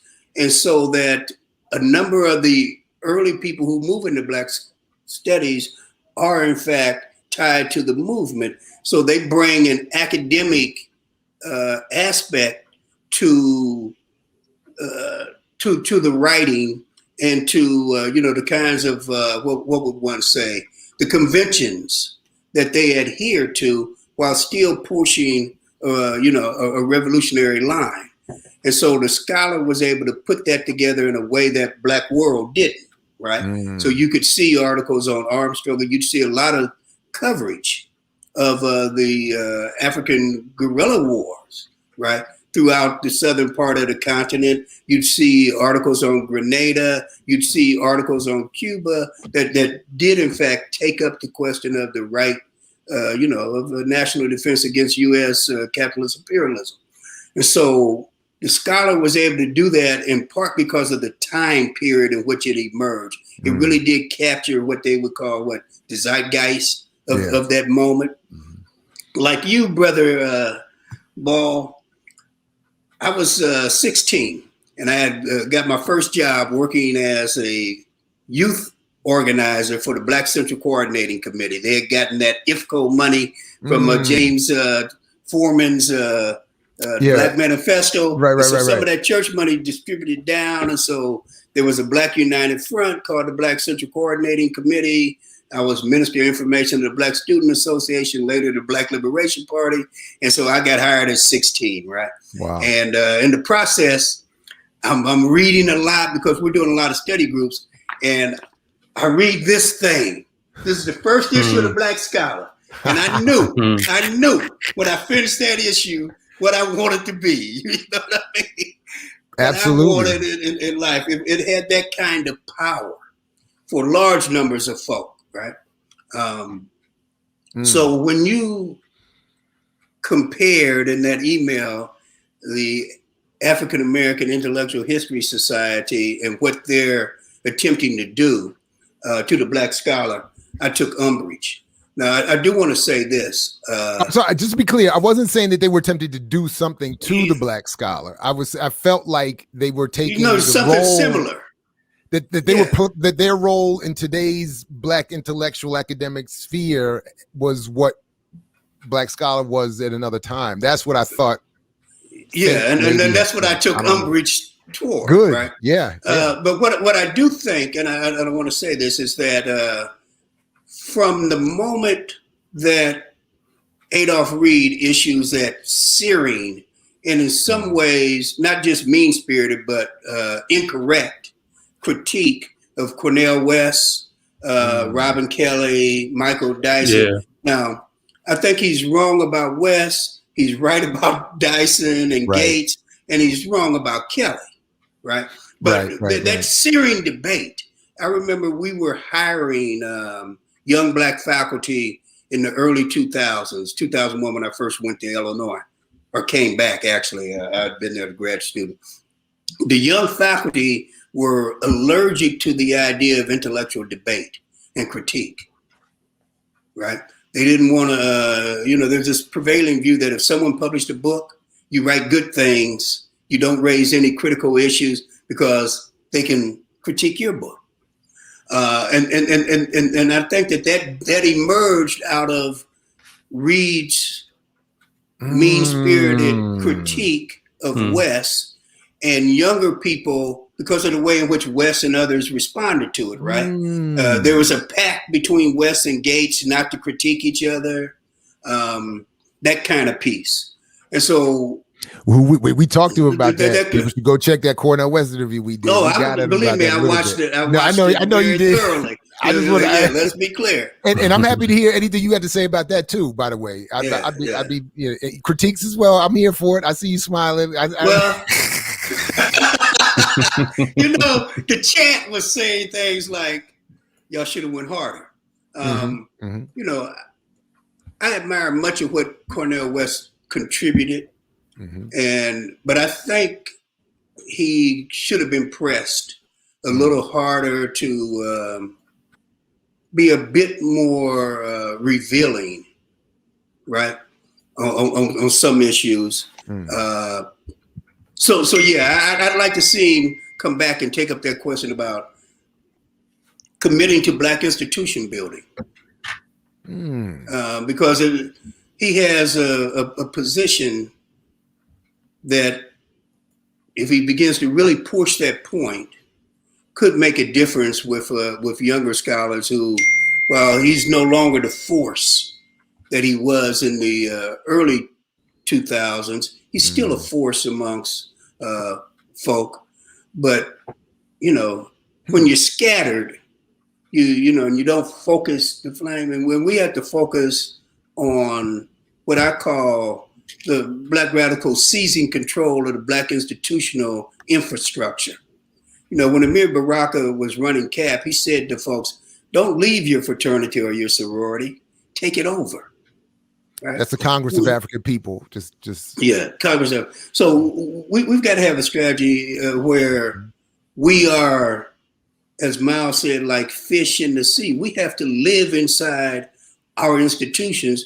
We can't cede them to the Negroes. We have to fight to take them over, and then we have to democratize them because they're not democratic institutions that operate in the interests of the Black working class. And we have to see that as part and parcel of how we make the revolution, because we have to control institutional resources, right? We have to be in control of the Boys and Girls Clubs in our neighborhoods. We have to be in control of the little leagues. When we're in Decatur, we joined the Elks and we went through their dehumanizing rituals so that we could have the Elks fund an AAU basketball team that we had started, because we were using sports and the arts as a way of making our revolutionary politics more acceptable.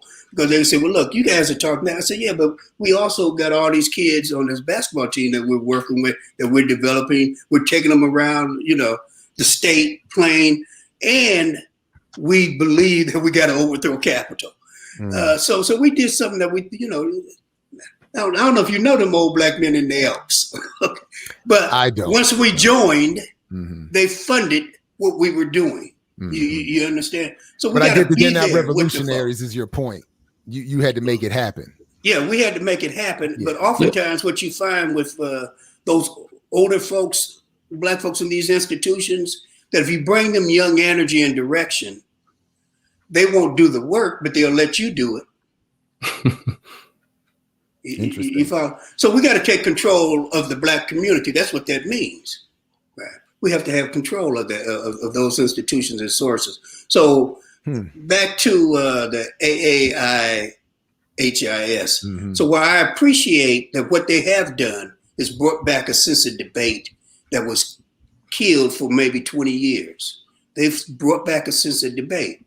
But it's a debate amongst petty bourgeois elite intellectuals that has no connection to the movement, and it's around often what one would call minutia and marginal issues. Daryl Scott would refer to the folks as the marginalia. And I don't see, given what the issues that they debate, and given the background of the folk, that you're going to see it move in a direction toward what the Black scholar was, right? Part of it is historical era, but it's also class background, right? It's social experience, particularly when you talk about the people who put together the scholar, the people who composed its contributor list, and the people who published in the scholar in those early days. You're talking about people who came out of the Black working class, and they took advantage of that first moment when the colleges and universities opened up to us, right? And they were in the movements. They made Black studies, which involved, as Lou Turner said, they took over stuff at Howard. They took over things at Columbia. They were armed. And many of those people continued after the early days of Black studies to not only be involved in Black studies, but to be connected to community organizations, especially revolutionary organizations. We don't have that in this era. These intellectuals are disconnected from those movements that exist. And even while there's been a resurgence of movement, there hasn't been a resurgence of revolutionary organizations, right? But even still, I don't know any of those folks being connected to something like the movement for Black Lives. They're not connected to Malcolm X grassroots. They're not connected to community movement builders or any of the more radical linkages out there. M4BL is not radical though. I wouldn't count M4BL on that list. I don't see them as radical, but let me say this about M4BL. Okay, fair enough. Within M4BL, there are radicals. Yeah, sure. Okay. That's the point.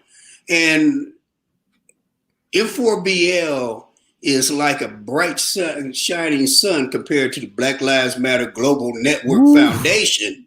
God damn. You know? Yeah.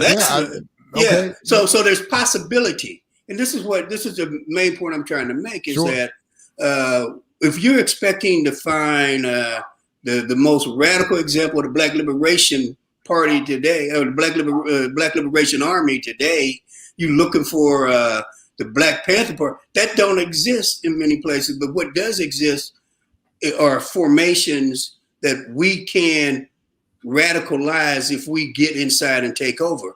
And I would argue that the transformation of M4BL away from what started as Black Lives, that hashtag, that shit, is night and day. And it suggests that we have to be inside those popular formations, and we have to push them and get the mileage that we can.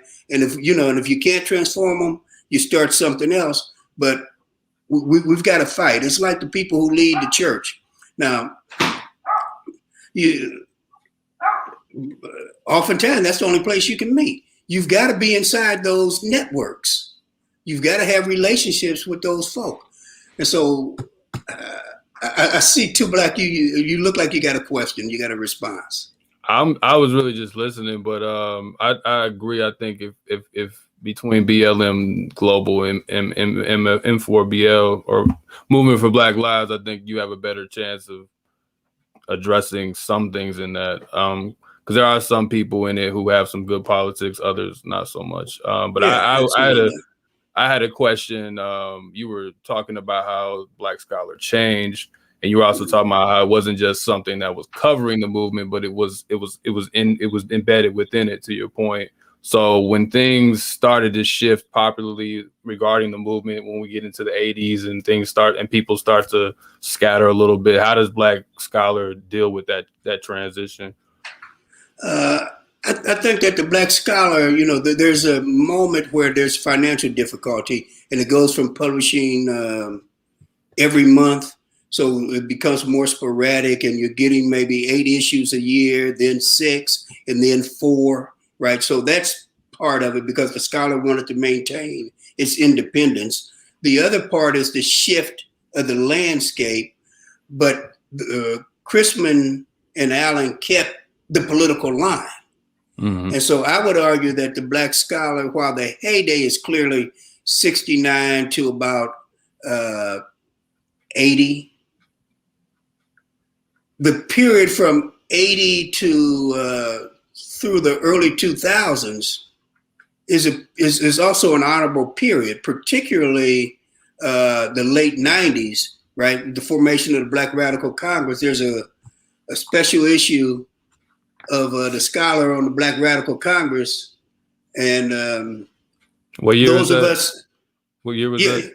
That was 98. Okay. But the Scholar sent out a call for articles on the Congress as the Congress was in formation.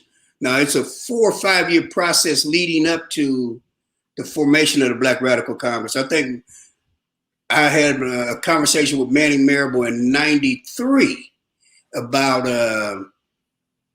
the putting together of, so didn't have a name then, right? And he was gathering lists from people of who should be invited to begin to pull the thing together.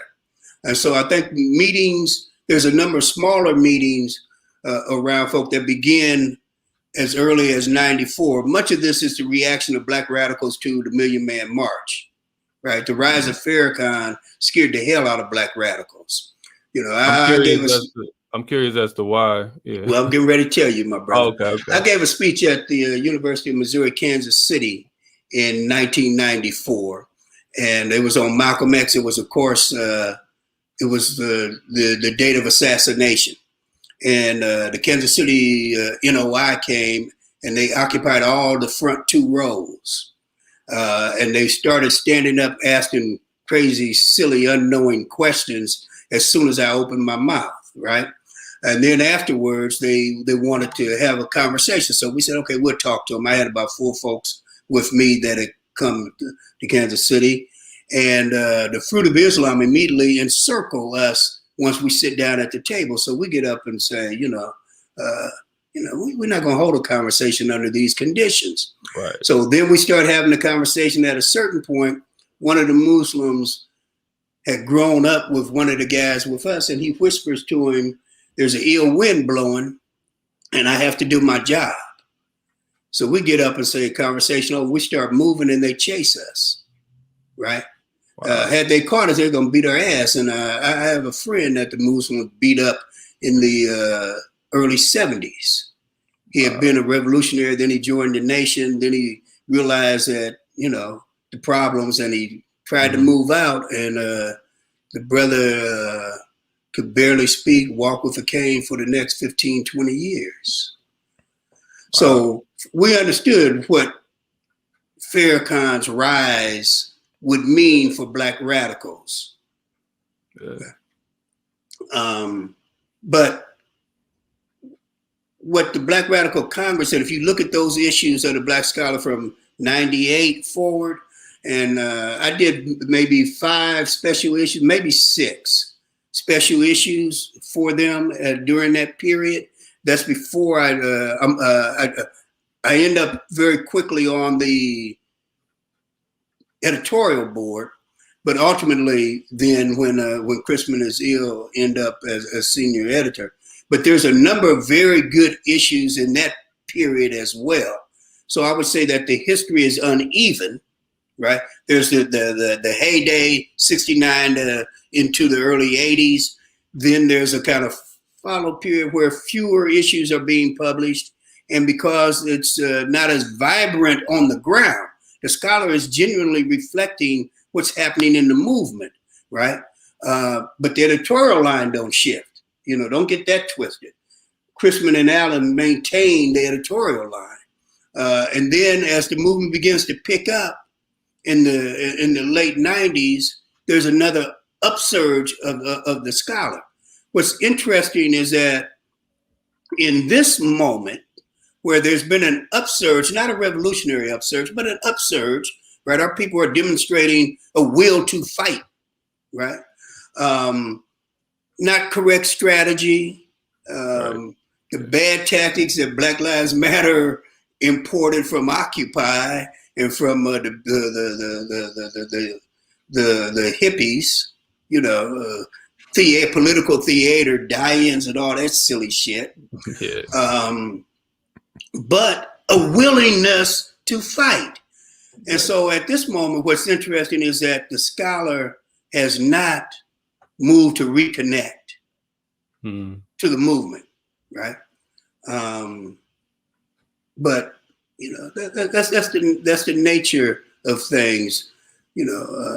And I don't know of a digital platform that serves the role that the scholar and to a lesser extent Black World served in the high tide of the Black liberation movement, meaning the 1960s, right? 55 to 78 or 79.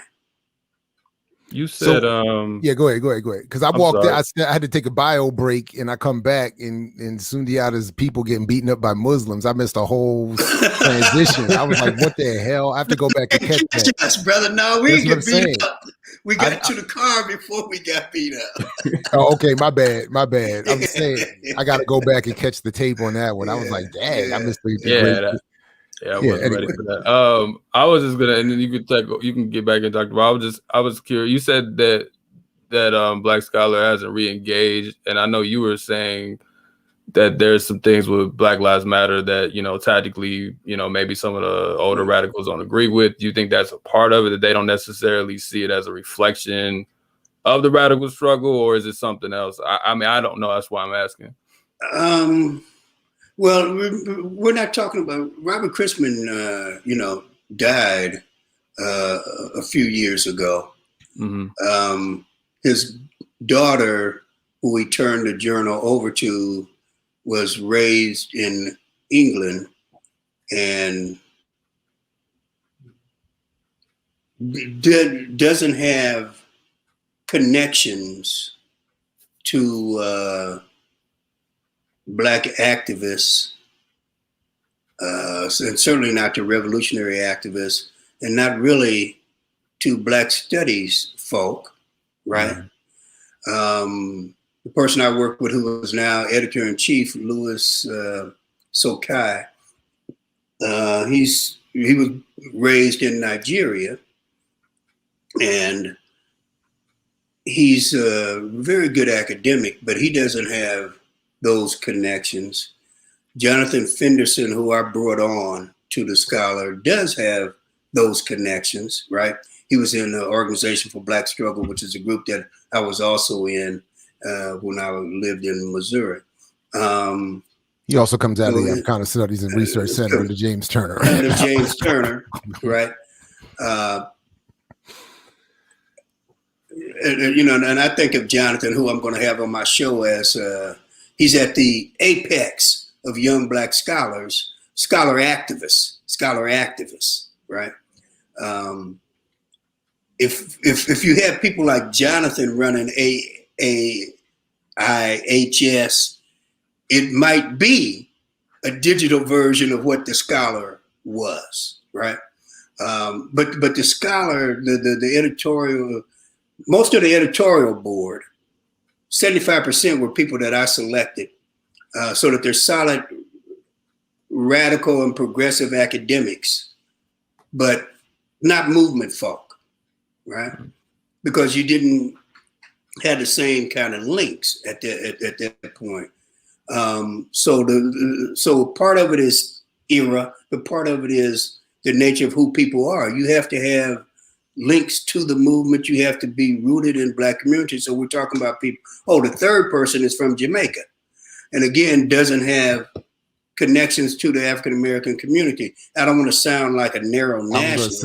I'm simply saying, no, I'm just playing. What we're talking about is if you don't have relationships with folk, right, it's hard to build something that's rooted and organic in a particular community.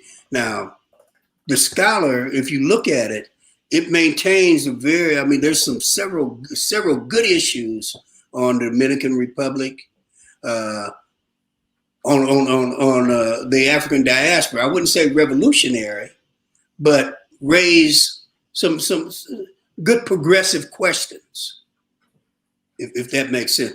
And then I would imagine that the capacity to produce those issues has something to do with the connections that people have. I'm simply saying that there's no connections to the African American movement, and there's no connection to revolutionaries worldwide currently. Well, I would like to suggest, and I hope that BPM is becoming the multimedia version of what the Black Scholar was at its, that's at least a goal I would have. I think that goal is being realized. I think that you're absolutely right, that BPM, and it may be that in this historical moment, this platform that's this visual may be the most important way to go. I still think that we need a broad-based print media to complement what's being done with Black Power media.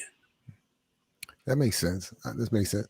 So let me time check with the both of you. I'm not rushing either of you off, but I just want to get an idea of how much time you both have. And then Professor Cha-Jua, there was a question. I haven't seen too much of the chat, but I did see one earlier that was asking sort of for your particular backstory. How did you get to even, you mentioned where you were at 16, but how did that even become of an interest to you to lead you to this work in the first place? Okay. I've got some time, but I do have to get back with a brother. We had a Black police chief who resigned, and now they're getting ready to bring on the people who just want to kill us, right? And so we're trying to mobilize around that. To be honest with you, I was always reflective as an individual, and I just reflected on my lived experience, right? I was born into an extremely poor family. When I was born in a medium-sized industrial city in Decatur in the mid-50s, we had an outhouse. We had electricity, but we had to go down the hill to pump this pump to get water. There were probably 15, 16 people in a 2-room shack, right? I grew up with my grandparents, all my aunts and uncles living in the house and their children. That was the first 5 years of my life. So we're very poor. 2 incidents that I reflected on later helped kind of solidify some things for me in terms of race and class. One is a slightly humorous story. I had a cousin who wasn't as smart as the rest of the cousins. We had 5 cousins born in the same year, right? And we had that outhouse, and we were going to knock down, I'm about 4, and we're going to knock down the wasp nest that's in the outhouse. And I got some business to do, and he didn't understand that he's supposed to wait for me to come out before he knocks down the wasp nest. So I get stung by about 100 wasps, man. Ooh. My mother has just gotten a job as an LPN at a nurse at the hospital, but we're too poor to take me to the hospital. So they put my black ass in a tub of cold water and ice, and my grandmother makes those poultices, to take some herbs and all that shit, wrap them up, some grease and lather me down with some Vicks and all of that, and dunk me in, in a thing of cold water for a couple of days. I mean, clearly it worked because I'm here, but it wasn't a pleasant experience. So reflecting on that, why do we have an outhouse in an industrial city in the mid-1950s? And then there was a situation in which a friend of my uncle's was coming to our place to get my uncle to go skating. And there's a car lot down from us where we go and pump our water. And he's coming through at night, and this white security guard claims he was trying to steal a car and shoots him in the head. And my older cousin, Terry, who passed a few years ago, he's 2 years older than me. So Terry takes me down the hill the next morning, and he shows me ants crawling on what he describes as the guy's brains. So those two things made clear to me as I got older and reflected race and class, and in the context of always going to school with white folks, because we were only 10% of the city's population, and Illinois had quote unquote desegregated in 1874. So we always went to school with white kids, which meant that to get to school from our neighborhood, we had to fight these motherfucking Irish to get to school. My first day of kindergarten, two white, they're redheaded, so I assumed they were Irish. They beat me with shovels after kindergarten. And then I got kicked out of my high school and sent to a school that the district had newly brought in, and there were only 25 black students out of 900 students. And the first year, we literally fought. I mean, it felt like, I remember it as being every day, but clearly it couldn't have been every day.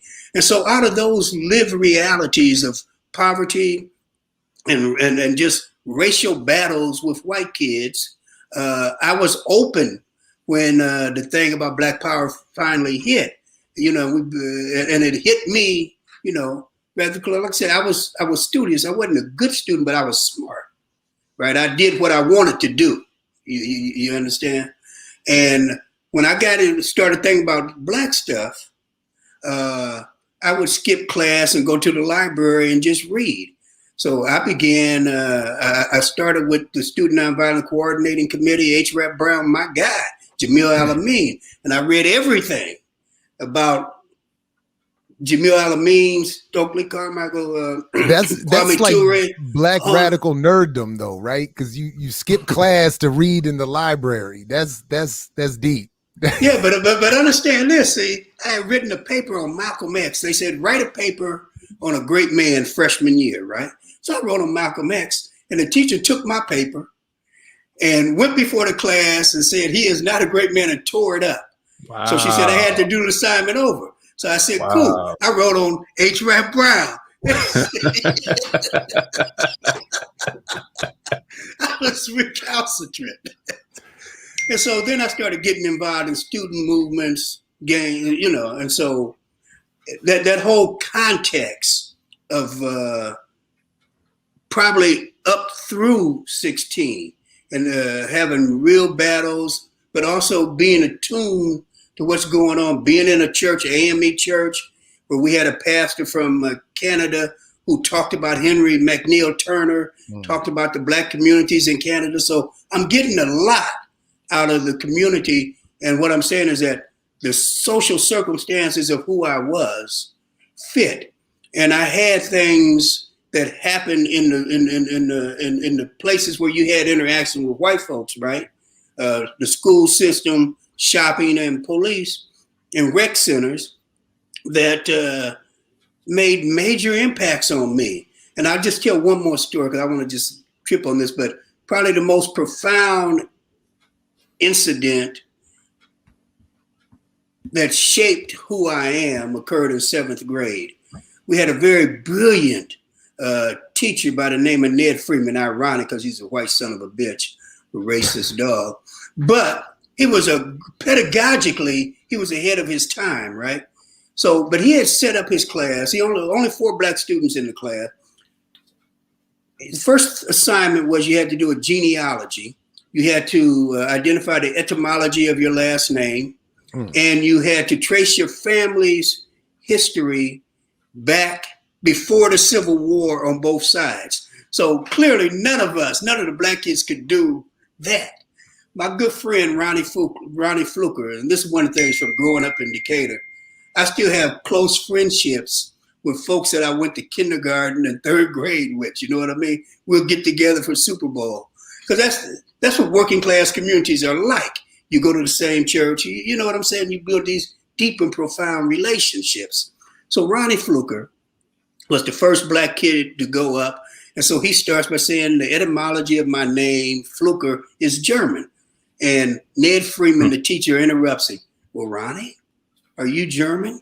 And Ronnie said, well, no. And he says, well, what are you? And Ronnie stumbles, right? And he says, well, and he said, and Ned Freeman jumps in. He said, you're a Negro. And you know why you have a German name? Because you used to be our slaves. And I was back there, and it was like somebody literally grabbed a body of water and just splashed me, because it was like, boom, wow, what? What did he just say? Right? And that was an awakening. And I knew in that moment, right? Smith is the name of somebody who used to own us. Oh, hell no, I'm getting rid of that name. Right? I just needed 3 more years to identify a name, and then I needed to get to college. My parents wouldn't be in control, and I could change my name. Wow. So yeah, that's how. And there's your meeting calling you. Space. Yeah. So. Well, look, man, I always appreciate the chance to rap with you, and we'll look forward to doing this again.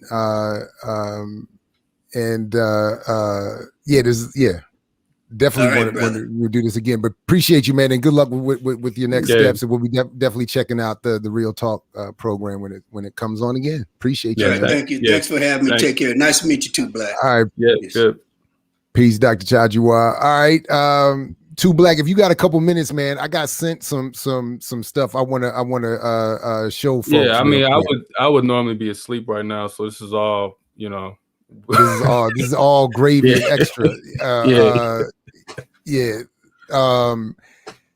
So my source on this is remaining anonymous, but everything is out there in the world anyway. But we mentioned this already. But they started sending me some of these examples of the response to, remember what I said, England lost last night with the final 3 penalties taken by brothers on the team. And here's one brother being mistaken for Sacco, who missed the last penalty, and the crowd has to literally be told that's not him. So they almost jumped him. They're about to tag this brother here, and then somebody in the crowd, you hear them, saying that's not him, as if like if it was him, it's okay. Yeah, that's got like lynch mob vibes. Mm-hmm. So that was one. There's some more stuff there's a lot happening online. Let me just so like you getting like messages like this one.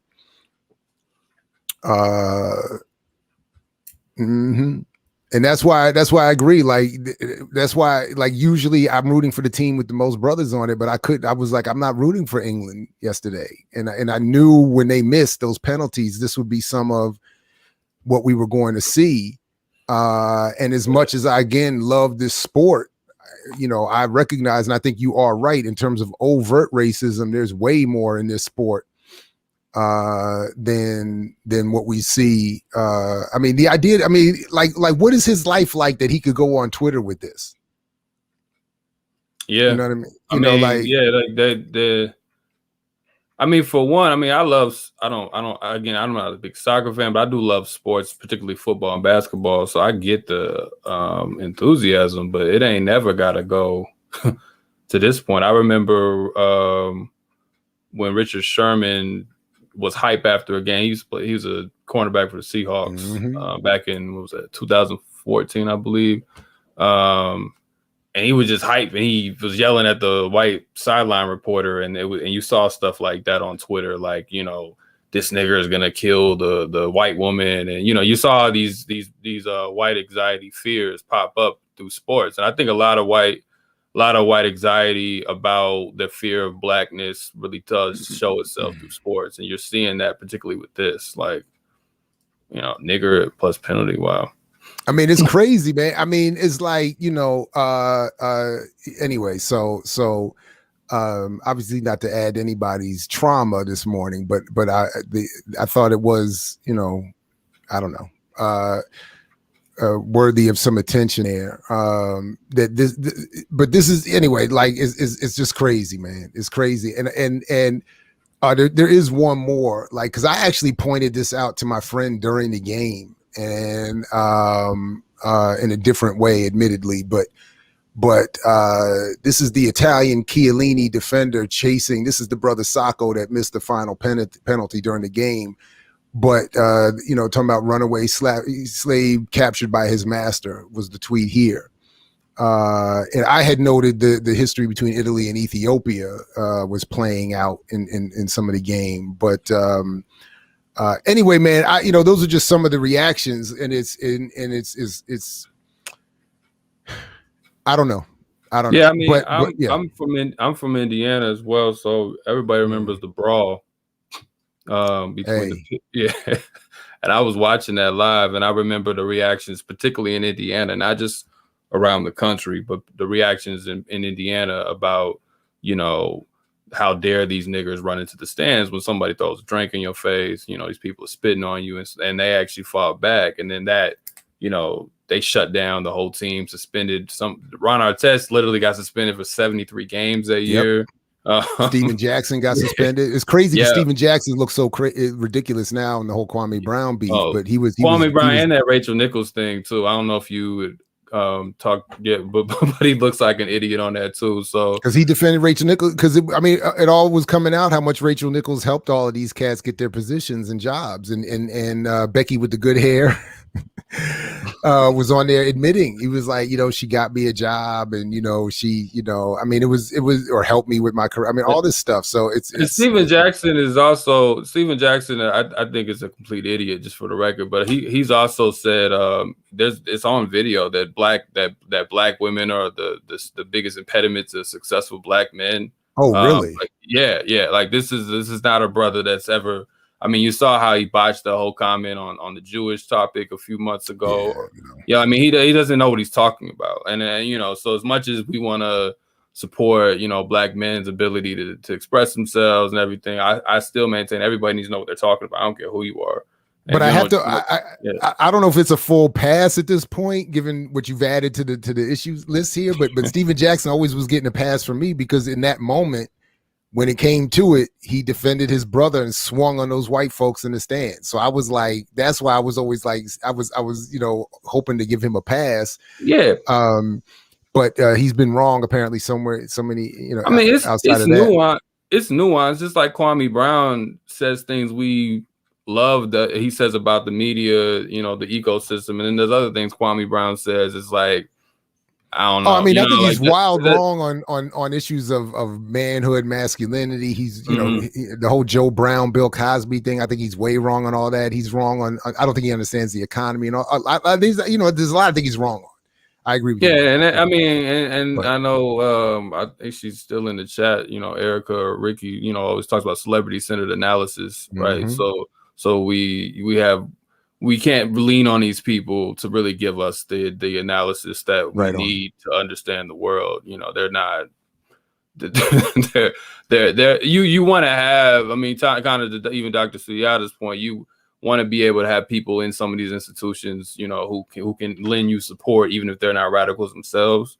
So you at least want to have, I don't know, like a Michael Wilbon who's a little bit better, you know, on ESPN compared to some of these other dudes. I said a little bit. Yeah.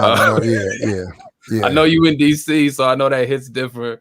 But and what he said about Sean Taylor, man, I'll never forgive him for that either. You know, Sean Taylor, rest in peace. He was over there, you know, you mess with thugs. This is what happens when you run around like a thug. I was like, you whack. That's so he whack. wasn't as bad as Jason Whitlock, who wrote No. the Black KKK piece there. I remember Yeah. Jason Whitlock. I already told you about him. Like, yeah. And we he's as bad as it gets. Yeah. So yeah, but anyway, no, your point's well taken. Right on all of that. Anyway, man, I think that's it. I think I did. I don't have anything left. I'm looking at my notes. I think we did. Nope, got all of that. Yeah, did all of that, man. So let's so as we get ready to wrap, let's oh man, hold on, I closed it. Hold on, let me open it back up. Let's give folks another reminder of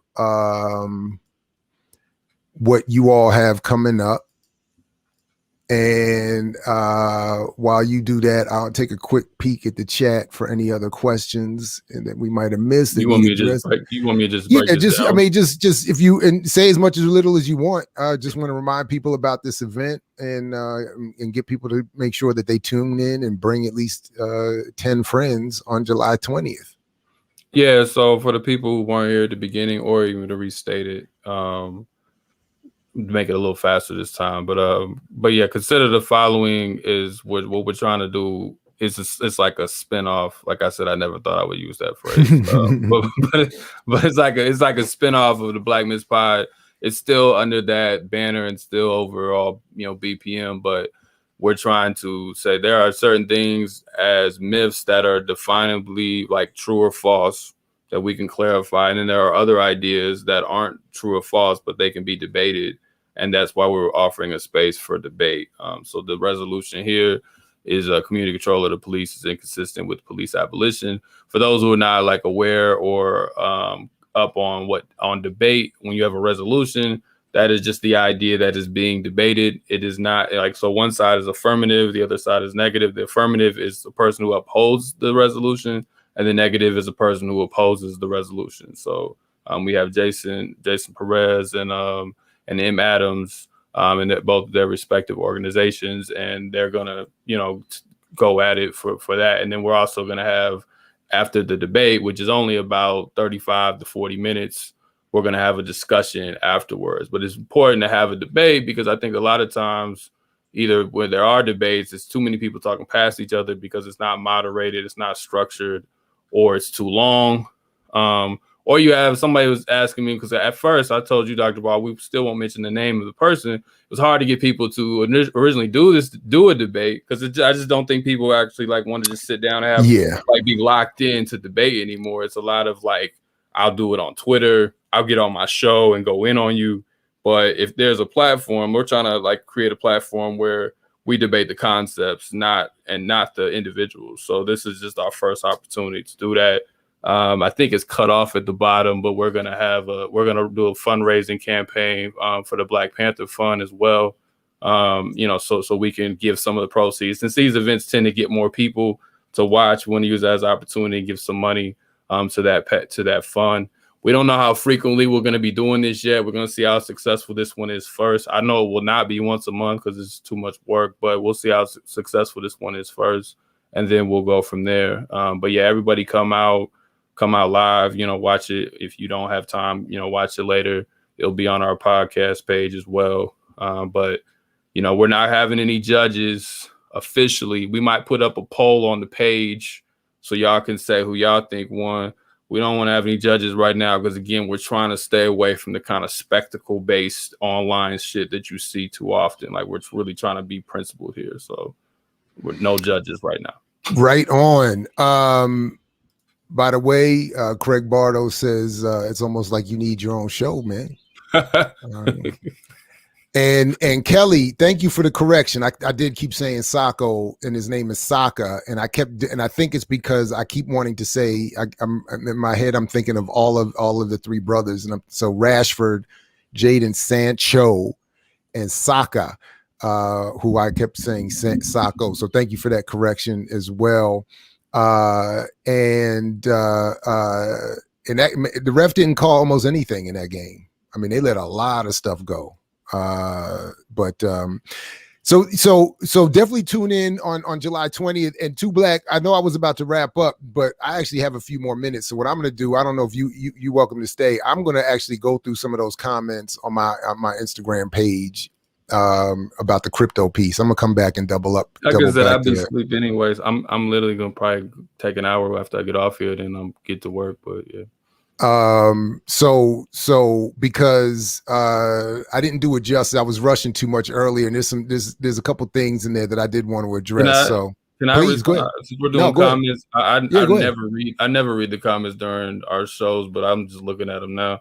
Somebody said, can we say conversation to facilitate awareness instead of debate to design right or wrong? Yeah, that's fair. I think I just want to.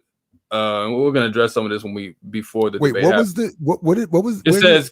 Can we say quotation conversation to facilitate awareness of positions instead of debate quotation debate to designate right versus wrong? Yeah, that's the one. And I think that's fair. I think what we're trying to do is not. That's why I said there's no judges. Like just to kind of underline that point, because we're not trying to do a whole like so and so won. Because to give people a little bit more background, I used to run a study group, and we used to do debates within our study group. We would just do a reading section, and we would form a resolution off of what we were reading, and we would do a debate internally, and then we would just judge it internally. And what really helped was those of us who weren't engaged in the debate, and even those of us who were just hearing those arguments play out in real time and seeing those points go back and forth. Sometimes that helps people understand the topic better, regardless of which side they stand on. So yeah, that's definitely the point here, not to get into the dunking match that you often see, the quote tweeting that we see on Twitter or anything. Like, we're trying to stay away from that. It'll be some of that because that's just competition, right? But we're not trying to like make that the primary thing, right? So understood. Right on. Yeah, I during the show I try not to get into the chat too much either because it's very provocative and yeah, I just so happened to turn over and I was like, that's why I don't read them until afterwards or so. Yeah. All right, but there were a couple of things in some of these responses. This brother here actually, we ended up. I think we're going to end up talking. But initially, he says here. Actually, I don't think he was being. I think he was. That wasn't the. It's a little hard to get the order right. He was being a little facetious there. Right? Real quick. I'm looking at the chat. Did you want to speak on Cuba?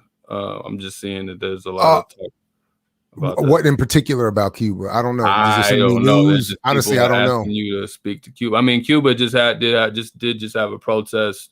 In regards to the embargo. There was just a huge protest over there. I'm not up on it. I'm late. I have to apologize to everybody, and I'll look into it later today, and hopefully we'll have something for the remix tomorrow. But I'm just late, so by all means, or not any, I guess, please feel free to email me or put something in the chat, links or something. Or I'm behind on that. I apologize. I was all cryptoed out this weekend, so and between that and the football, I might have missed a lot of stuff. But I'm gonna stay out of the chat so you can stay on topic. No, it's cool. It's cool. I appreciate it. It's all good. Yeah. Okay, so Sinclair Skinner starts here. Awesome observation. Marx and Lenin have contradictions as it relates to fighting white supremacist ideology, which must be destroyed. Communalism may be more relevant than socialism, but we will create something more innovative than socialism to replace predatory capitalism and imperialism. Anytime there are two people in the room, politics are going on. It's ubiquitous. Most important work is your work is okay. All right. There was somewhere in there was. Anyway, what is this? Let me read this. Marx and Lenin. Well, one thing is that one. I don't know why we need to create something other than socialism. I mean, again, as Kwame Ture used to put it, I thought very easily. I mean, you either have capitalism where all the wealth that's produced by society is owned by a private handful, or socialism where all the wealth produced by society is owned by the people. So I don't really understand. Go ahead. Yeah. This is related to this though. I told you we're doing the Angela Davis is a Black Panther myth next month, and so I've been reading her biography. So there's a part where she's in Los Angeles. This is in '68, and she's and she's at a rally for Huey, and Stokely Carmichael, that was his name at the time, gives a speech, and he says something about socialism and racism, or socialism and socialism, capitalism doesn't matter because it's a white people thing. Actually, that's what she claims he says in the speech, and he says something in reference to this communalism point as well. And so I was like, that doesn't really sound consistent. Like, so I was just curious. So I went to Stokely Speaks and looked it up. And if you look in the preface, they actually said they took that out of the speech because it wasn't clarified what Stokely was trying to say. Like the editors say, we took this out of his speech. So when you go to the book, it's not in there. But Angela Davis claims it's in there. It really just randomly came across this. So wait. Just so I'm clear. In Angela Davis's book, I'll pull it all up now. Yeah, but go ahead. I mean, go ahead, because she attributes a statement from him about communalism that the editors of his Stokely Speaks book did not include because they said that point was not made clear at the time. Am I getting that right? That's correct. Yeah, that's correct. So let's see, because this.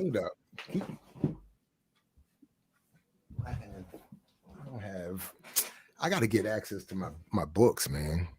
I've never gotten full access, but anyway. So that's deep. I wrote this down. Is this covered? I wonder, did this come up? She says, yeah, go ahead. He says, this is Angela's take. She says, I was therefore especially disturbed by the content of some of the speeches. Stokely, for example, spoke of socialism as the white man's thing. Marx, he said, was a white man and therefore irrelevant to Black liberation. As Black people, Stokely shouted, we have to forget about socialism, which is a European creation, and we have to start thinking about African communalism. So immediately knowing the little I know, my antennas went off. Like, that doesn't sound. I know he went through his own transitions like we all do. So like, and I know when he gets to Africa, I know Nkrumah was telling him to kind of ease up on talking about race. Like, I do know that was a thing, but I was still like, that still sounds a little too, narrow for Stokely. So I went to the Stokely Speaks. I'm gonna look that up real quick just to compare notes. And I'll probably bring this up on the show when we do it, but just wait for my Kindle to open. That is. I mean, this is Angela writing, and as a young person. It was her autobiography. I think came out in the mid 70s. But so where is the? I mean, if it came out in the mid 70s, I mean, it could make sense that he would have gone through a lot. Well, the speech was in '68. It was a Free Huey speech. He gave one in Oakland, and he gave one in LA. It was probably the same speech. She's talking about the one he gave in LA, but the book talks about the one he gave in Oakland, but it was the same. It was sort of the same rally. So I'm assuming it was the same speech because back then it wasn't no YouTube. So you could do the same speech, multiple times. But I do want to find that quote. What was it? Because they specifically said that they kept that out. Well, here it is. Here it is right here. It says, in the Free Huey speech, the author chose to edit out the lines claiming that socialism and communism are irrelevant to the struggle of Black people. When he said this, Stokely was referring to the stale brand of European Marxism-Leninism, which so many white radicals in this country were and still are trying to push among Black activists, an ideology which does not deal with the 21st century realities of racism and world racial polarization. Further, it completely ignores the fact that socialism has its roots in African communal systems.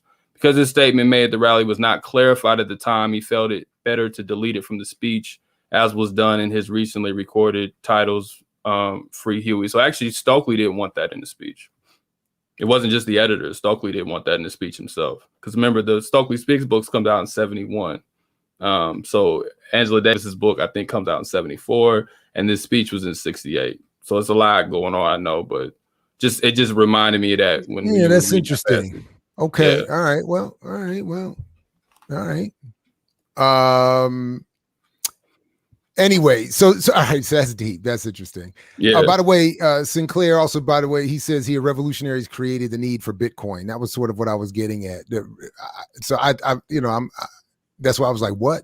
But I was just thinking of that because I think a lot of times, I don't know if somebody may have read these things and they'll hear a bit of Stokely or somebody. And again, like we were saying earlier, they'll take it out of its history and then try to apply it to a given moment. So when I see people use communalism as some alternative to socialism, I'm always like, I can tell they didn't really do that much reading. No, I get it. That's and while my hate radar was going off, I do want to make, just I guess make room for, if not be fair to the fact that, as you're pointing out, Angela Davis's take is itself several decades old, and in reference to a version of Teray that we are not necessarily responding to, although that still sounds very.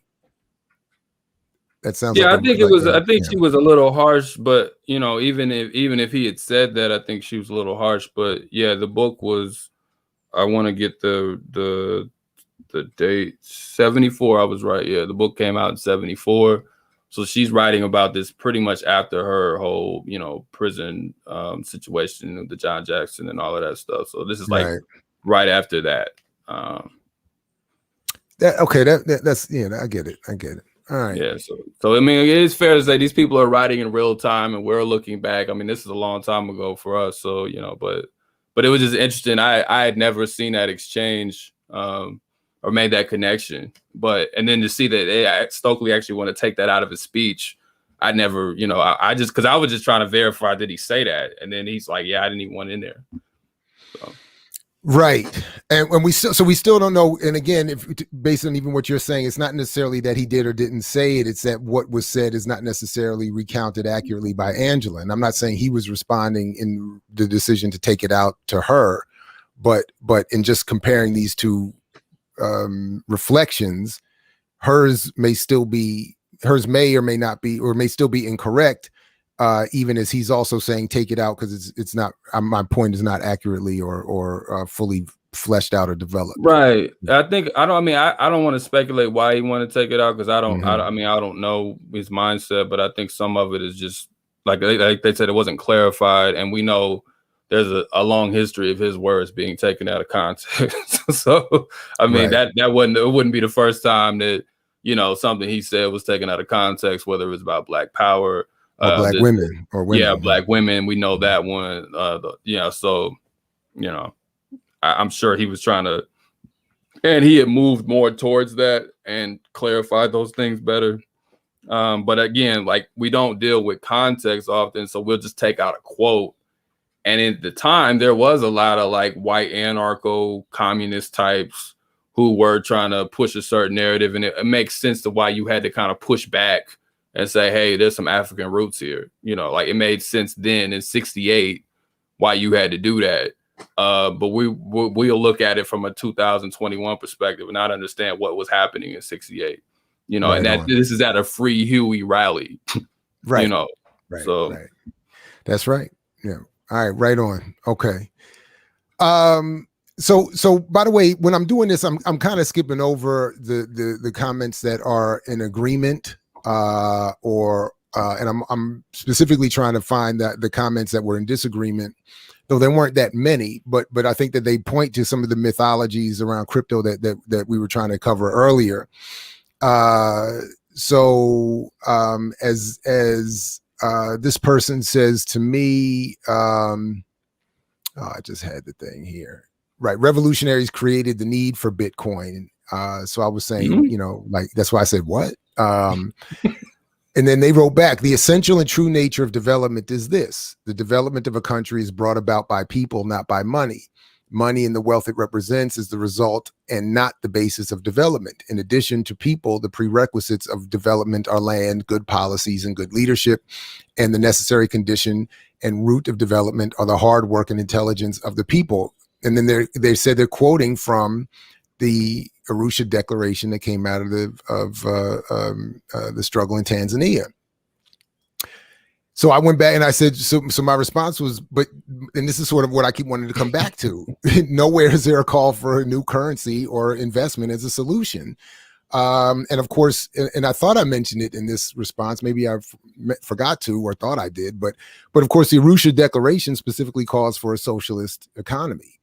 So, whether you want to call it, as Nyeri did, African socialism or not, the point is they weren't talking about developing a new currency or new forms of investment.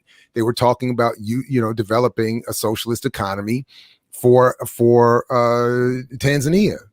I mean, so I was like, that's why I was like, I don't understand. People keep leaving out the politics of all this. So I was really confused by that. And I don't think we ever got clear, which is why we ended up, exchanging phone numbers, and maybe we'll get clear later. But then anyway, go ahead. Yeah.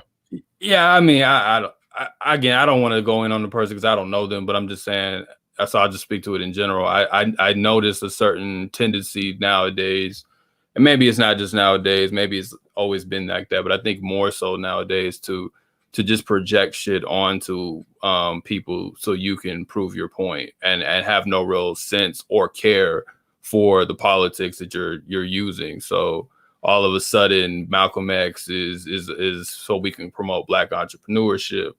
All of a sudden, Angela Davis is a very narrow version, just to speak to her, it becomes this very narrow version of feminism, which her work never was, like she actually spoke out against like people like Michelle Wallace and stuff like that. But we just miss out. So I'm saying all of a sudden we water people down to whatever fits our personal agenda. And I think, again, and she helps it, by the way, because Angela then comes back and says, it's about supporting Kamala and Barack before that too. So she helps her own watered down symbolism. But you're right. When I said Michelle, I'm talking about more in her heyday, like Michelle Wallace. What was that book called? The one that just basically creates the narrative that we have today about every Black dude was terrible and Black Superwoman or something like that. I can't remember the name of the book. I honestly don't remember either, but she was like, she eventually a book came out. Tommy Curry talks about this. That book wasn't even written by her. It's a long. I don't want to go down that road because that's another conversation. But I'm saying, I'm just using that as an example that somebody, her more nuanced analysis gets lost, and she just gets narrowed down into kind of boss girl feminism, which that wasn't what initially like race, class, and gender wasn't what she was. That's not what she was saying. That's right. And I'm saying we could do this with all of our ancestors that fought for us. Like Fanon is now just about decolonizing syllabuses, right? Like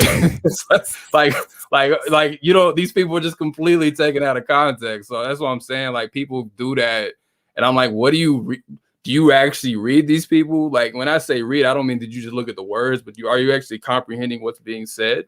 So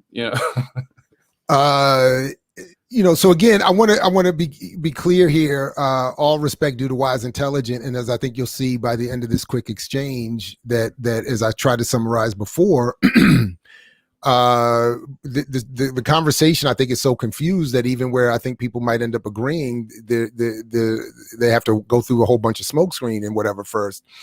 So as I said earlier, he wrote, the entire internet is moving to blockchain along with platforms like this one, where all users on. Crypto is to blockchain as email to the internet, a very small part of underlying technology. Everything from decentralized governance and supply chain and logistics to voting systems are now on blockchains.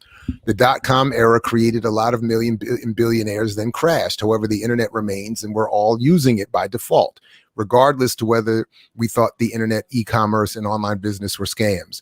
And there's a lot I would want to say to this that I didn't, obviously, because this is an Instagram chat, but I would add to what I said here that all of these efforts that move to using blockchain have not closed gaps in wealth or ended inequality or reduced it in any way.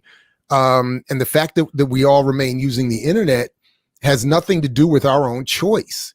The internet is an imposed communicative technology that its founders and originators developed specifically as a counterinsurgency mechanism for counterinsurgency, with specific attention to Black people here in the United States as targets for that.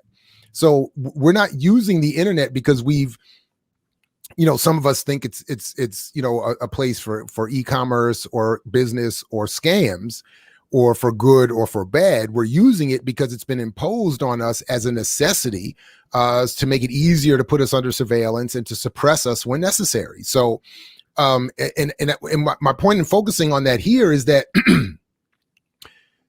again, we keep leaving out the politics and the policy and the political power that is marshaling and behind the technology that all of us are encouraged to focus on, independent of that political power. So whether it's social media or a phone or a computer or blockchain, we're being encouraged to see it as revolutionary or potentially liberatory when that's never been its intent, and its organization and control by design won't allow it to be that way, because it's political power that we need to be focused on, not technology. Yeah, I mean, like when we did our episodes on this stuff, and I was trying to push people on the left to talk more about tech, but not in the sense of just like, just know it, just let's just participate in blockchain, or let's buy Bitcoin or whatever, but more so like you got to deal with the power relations that exist within tech. That's it. And if you're not, and so that's what we were trying to discuss, was like, when we're talking about digital colonialism, you can't tell me that's another thing too. Like if we're gonna look at this on a global scale, which we need to do, and stop just looking at this within the U.S. context or European context, if you're in Africa, particularly when we talk about South Africa, and you're able to impose all of these things on a country that doesn't have the resources to keep up because you've stolen all of those resources. They don't have the resources to build up their own infrastructure. So they got to take on Facebook, they got to take on Microsoft, they got to take on Amazon and cloud and all that. And you're able to put that in their country, and can then get all their data and send it back to America, so you can survey them and make money off of them. Like, that's what technology is also doing. And Bitcoin falls right within that stratosphere, right? So if you're not gonna like decolonize, to use that word, the tech, and take actual like collective ownership. And if we're not talking about like real collective ownership over tech, then I don't really know what people are talking about, but Bitcoin is not collective ownership. No, just because it's decentralization does not automatically mean collectivity. And I think that's just a misnomer that they keep pushing. It's like, no, and that's why, again, I brought up Milton Friedman, as they brought up Milton Friedman, that Milton Friedman wants decentralized and lack of government and all of this to make it easier for his organized private capital, adventures and ventures to do what they can do without any oversight or potential punishment, or certainly redistribution of the wealth that they're extracting from us. And that's why I said in response, or part why I said in response here, but my post and intent is to challenge the public relations campaign that claims crypto or entrepreneurialism or financial literacy are replacements for struggle or political power. And he writes back, yes, indeed, get them. There was another one. Oh man, did it? Somebody delete a statement or something? I blocked somebody and it took away. I thought it would leave their comments though. When you block somebody, does it take away the previously made comments? Yeah, I don't block people very often. I had to block. No. All right. So the point, because you've made this point, you brought it up earlier. That's why I was waiting to show it specifically, because I thought it was still there. It was going to be. Oh my bad. It was going to make the perfect. You said earlier, or you've been saying actually throughout, that one of the things that you all have wanted to do with the debate series is to get people away from debating the individual and back to debating the issue. Right. And what I was trying to show in this one exchange, and the reason I blocked the person is because I'm here for debate or exchange, but I'm not here just, you're not just gonna be posting whatever you want and say whatever you want about me. Like, you just not, from some anonymous screen and just be like saying whatever. But I wanted to leave it there because their first response was something like, you're right. I got to get the screenshots and then block them. I'm still getting my game up. Don's an expert. Yeah. I know. I got to get my game up. What happened to free speech? Free speech. First of all, hold up. First of all, there are free speech rules against abusive, violent, hostile libelous and language. So even if you're not joking, Shirley, and are serious about that, like I don't free speech to me does not mean go on my platform or go on my Instagram page and say whatever the hell you think about Jared, regardless of, you know, and speaking about me in any kind of way. So I'm not here for that. So I'm here for Jared, you're wrong, and here's why. Or Jared, I disagree, and here's why. But once it starts, it just went so quickly into, in this case, the person went immediate. They didn't even have an argument. It was just like, oh, you hating on blah, blah, blah. And then it went immediately after I responded to with like, I was like, well, where's your data? And then immediately they went to the first one, and then it evolved from there. The first one was, oh, there's another professor with a pension hating on a lumpen analysis. That was their phrase. Oh, they went there. Right.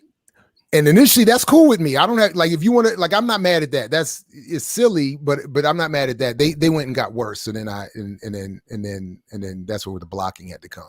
But my point was, look how quickly it goes to, he's not making an argument. He's a rich bougie professor with a pension plan and is hating on the lumpen. And my point was really trying to show how what history can anyone point to where the lumpen proletariat have improved their conditions based on investment in speculative technology or new currency. And that was the point I was just really trying to make. And I just wanted, but I thought given your point, it would be good to show how quickly it went from, and that's why I was also trying to show Wise Intelligence started, you know, I don't think we agree, but let's have a conversation. Even that other, you know, Sinclair brothers, you know, I don't think we agree, but let's have a conversation. And I gave him my phone number. So, you know, anyway, but I didn't, yeah, I gotta get my screenshot game up. Yeah. I will screenshot people, but but yeah, I mean, you can principally that's what I'm saying. Like, it's not about a kumbaya thing either. It's like it can get intense, but we can just stay on the issue. And it's not even just about because we just want to be nice to each other. It's like for us to actually learn and for us to actually get anything done and do any work, we're better off when we stay on topic. Like, that's just anything. So if you're really trying to like get liberated, you're not gonna win by a bunch of individual attacks, because that's not the fight. Exactly. That's just not the fight. So it's like I might want to take it there, but I'm saying if we're trying to be principled in the fight we want to win, then it can't be about, you know, oh, I'm just gonna hop into some ad hominem attack because I don't like you. Now, if we're just BSing on the internet, is whatever, man, because we ain't doing nothing anyway. But I'm saying if we're really trying to get something done and we're really trying to talk about something, which a lot of folks I can tell because they do that stuff ain't really trying to talk, then it's whatever. And I'll even on the flip side, if I realize you ain't talking about shit, I'll go in on you then, because I'm like, man, you ain't about shit no way. So fuck it. Then I don't have any principles, like, other than get the fuck out of my face, you know. So usually I don't engage publicly for that basis. Like I'm for the most part, I, you know, have a little fun, but I'm only out here for political stuff. So I don't. Yeah, I'm not interested in that. So I block and mute people all the time if because I don't want to come on here and be reading all this stuff, especially like when we started with, like, I'm not a fighter, I'm not a gangster. I've walked away from way more fights. I don't, you know, but I do have, like, I do have that. There's that part of me that's like, I'm not if I'll just leave it there. I don't want, you know, that's why I was saying I got too much into enjoying the Kwame Brown, Hassan Campbell thing. And I was like, I had to catch myself because I was like, yeah, you know what I'm saying? Like, yeah, you want to fight for real? Like, you gonna send me your ad? You gonna buy me a flight to come fight you? Like, I mean, that is entertaining, but that's what I'm saying. It's just like reality. It's reality TV, man. Like, it's the same. And I think sometimes we're not aware that even when it's quote unquote radical or woke or whatever people want to call it, you still can have the same dynamic, because there is no ideological tendency of pettiness, right? Like, everybody can be petty. Like, there isn't any like certain strand that somehow, like, you know, stays out of that. So people can be petty and be lame in general, right? And that just happens. So that's why I don't really say much online unless I'm on the show. y'all ain't gonna hear much from me. Like, so we'll wrap here by saying this. Look, my pettiness on the base of Dr. Cha-Jua's visit, the invitation today, was pettiness on my part. So I just try to publicly turn that into something more positive and productive in a public sphere. So I'm with you on that. And anyway, listen, Too Black, thank you very much, man. I got you. You've been up early. We've been rocking for hours now. I appreciate it. I cannot wait for all the Black Myths podcast work and the debate you have coming up on July 20th at 7 p.m. Eastern. I want to thank everybody in the chat for a vigorous conversation. I do go back later and look at stuff. So like my man Pierre at Comedy Hype says, if I missed it or if you haven't gotten it yet, or if you see this later and you got something to say, definitely put it in the comments. And I'll check back with that. Please come back tomorrow morning for the Remix Morning Show and all week with the Remix Morning Show. And then I'll be back on Friday. And we got a lot of other stuff coming. Is Black Myths dropping something this week? I don't even know the schedule. We're dropping the debate, and then there'll be, like I said, we're taking a month off from doing an official myth, but we'll be doing a show giving people like a methodology, one, so I don't get bothered with any more like requests about shit that isn't worth covering. And also to be helpful for people who want to submit, because we're all open to people submitting ideas, because some of our stuff comes out of conversation with people. People want to submit for myths or ask if we'll cover something, so they have an idea of how we arrive at our conclusion and how we, what our method is, so we don't get something like somebody was like, talk about why the N-word isn't endearing or something. I'm like, and that's an opinion, bro. Like, I'm not, it's not a myth. Like some people feel that way, some people don't. That's not a myth, so like that's a debate that's not worth having, in my opinion. But, right. I'm just saying, like just so people have a sense of kind of like how we arrive at our positions. Cause I don't know, sometimes we never really fully explain it. So I don't know if people are clear on it. So. All right. Well, I appreciate that. And I look forward to that. And we definitely, and I'm going to add that to the show notes in just a moment, get people to support the July 15th parole hearing for Ruchell Magee. And we want to encourage people to continue to support all our political prisoners. And then, of course, go back. And if anybody we'll continue the crypto discussion and many others here as well. But definitely, hit me up, put it in the comments. Let me know what you think I got right or wrong. And we'll continue to work on it. So Too Black, thanks again, man. To all the people out there, peace to you as well, as I know you're willing to fight for it, like Fred Hampton used to say. And we'll catch you tomorrow morning. So peace, everybody. Thanks again. Peace out. I mix what I like, what I like, what I like, what I like.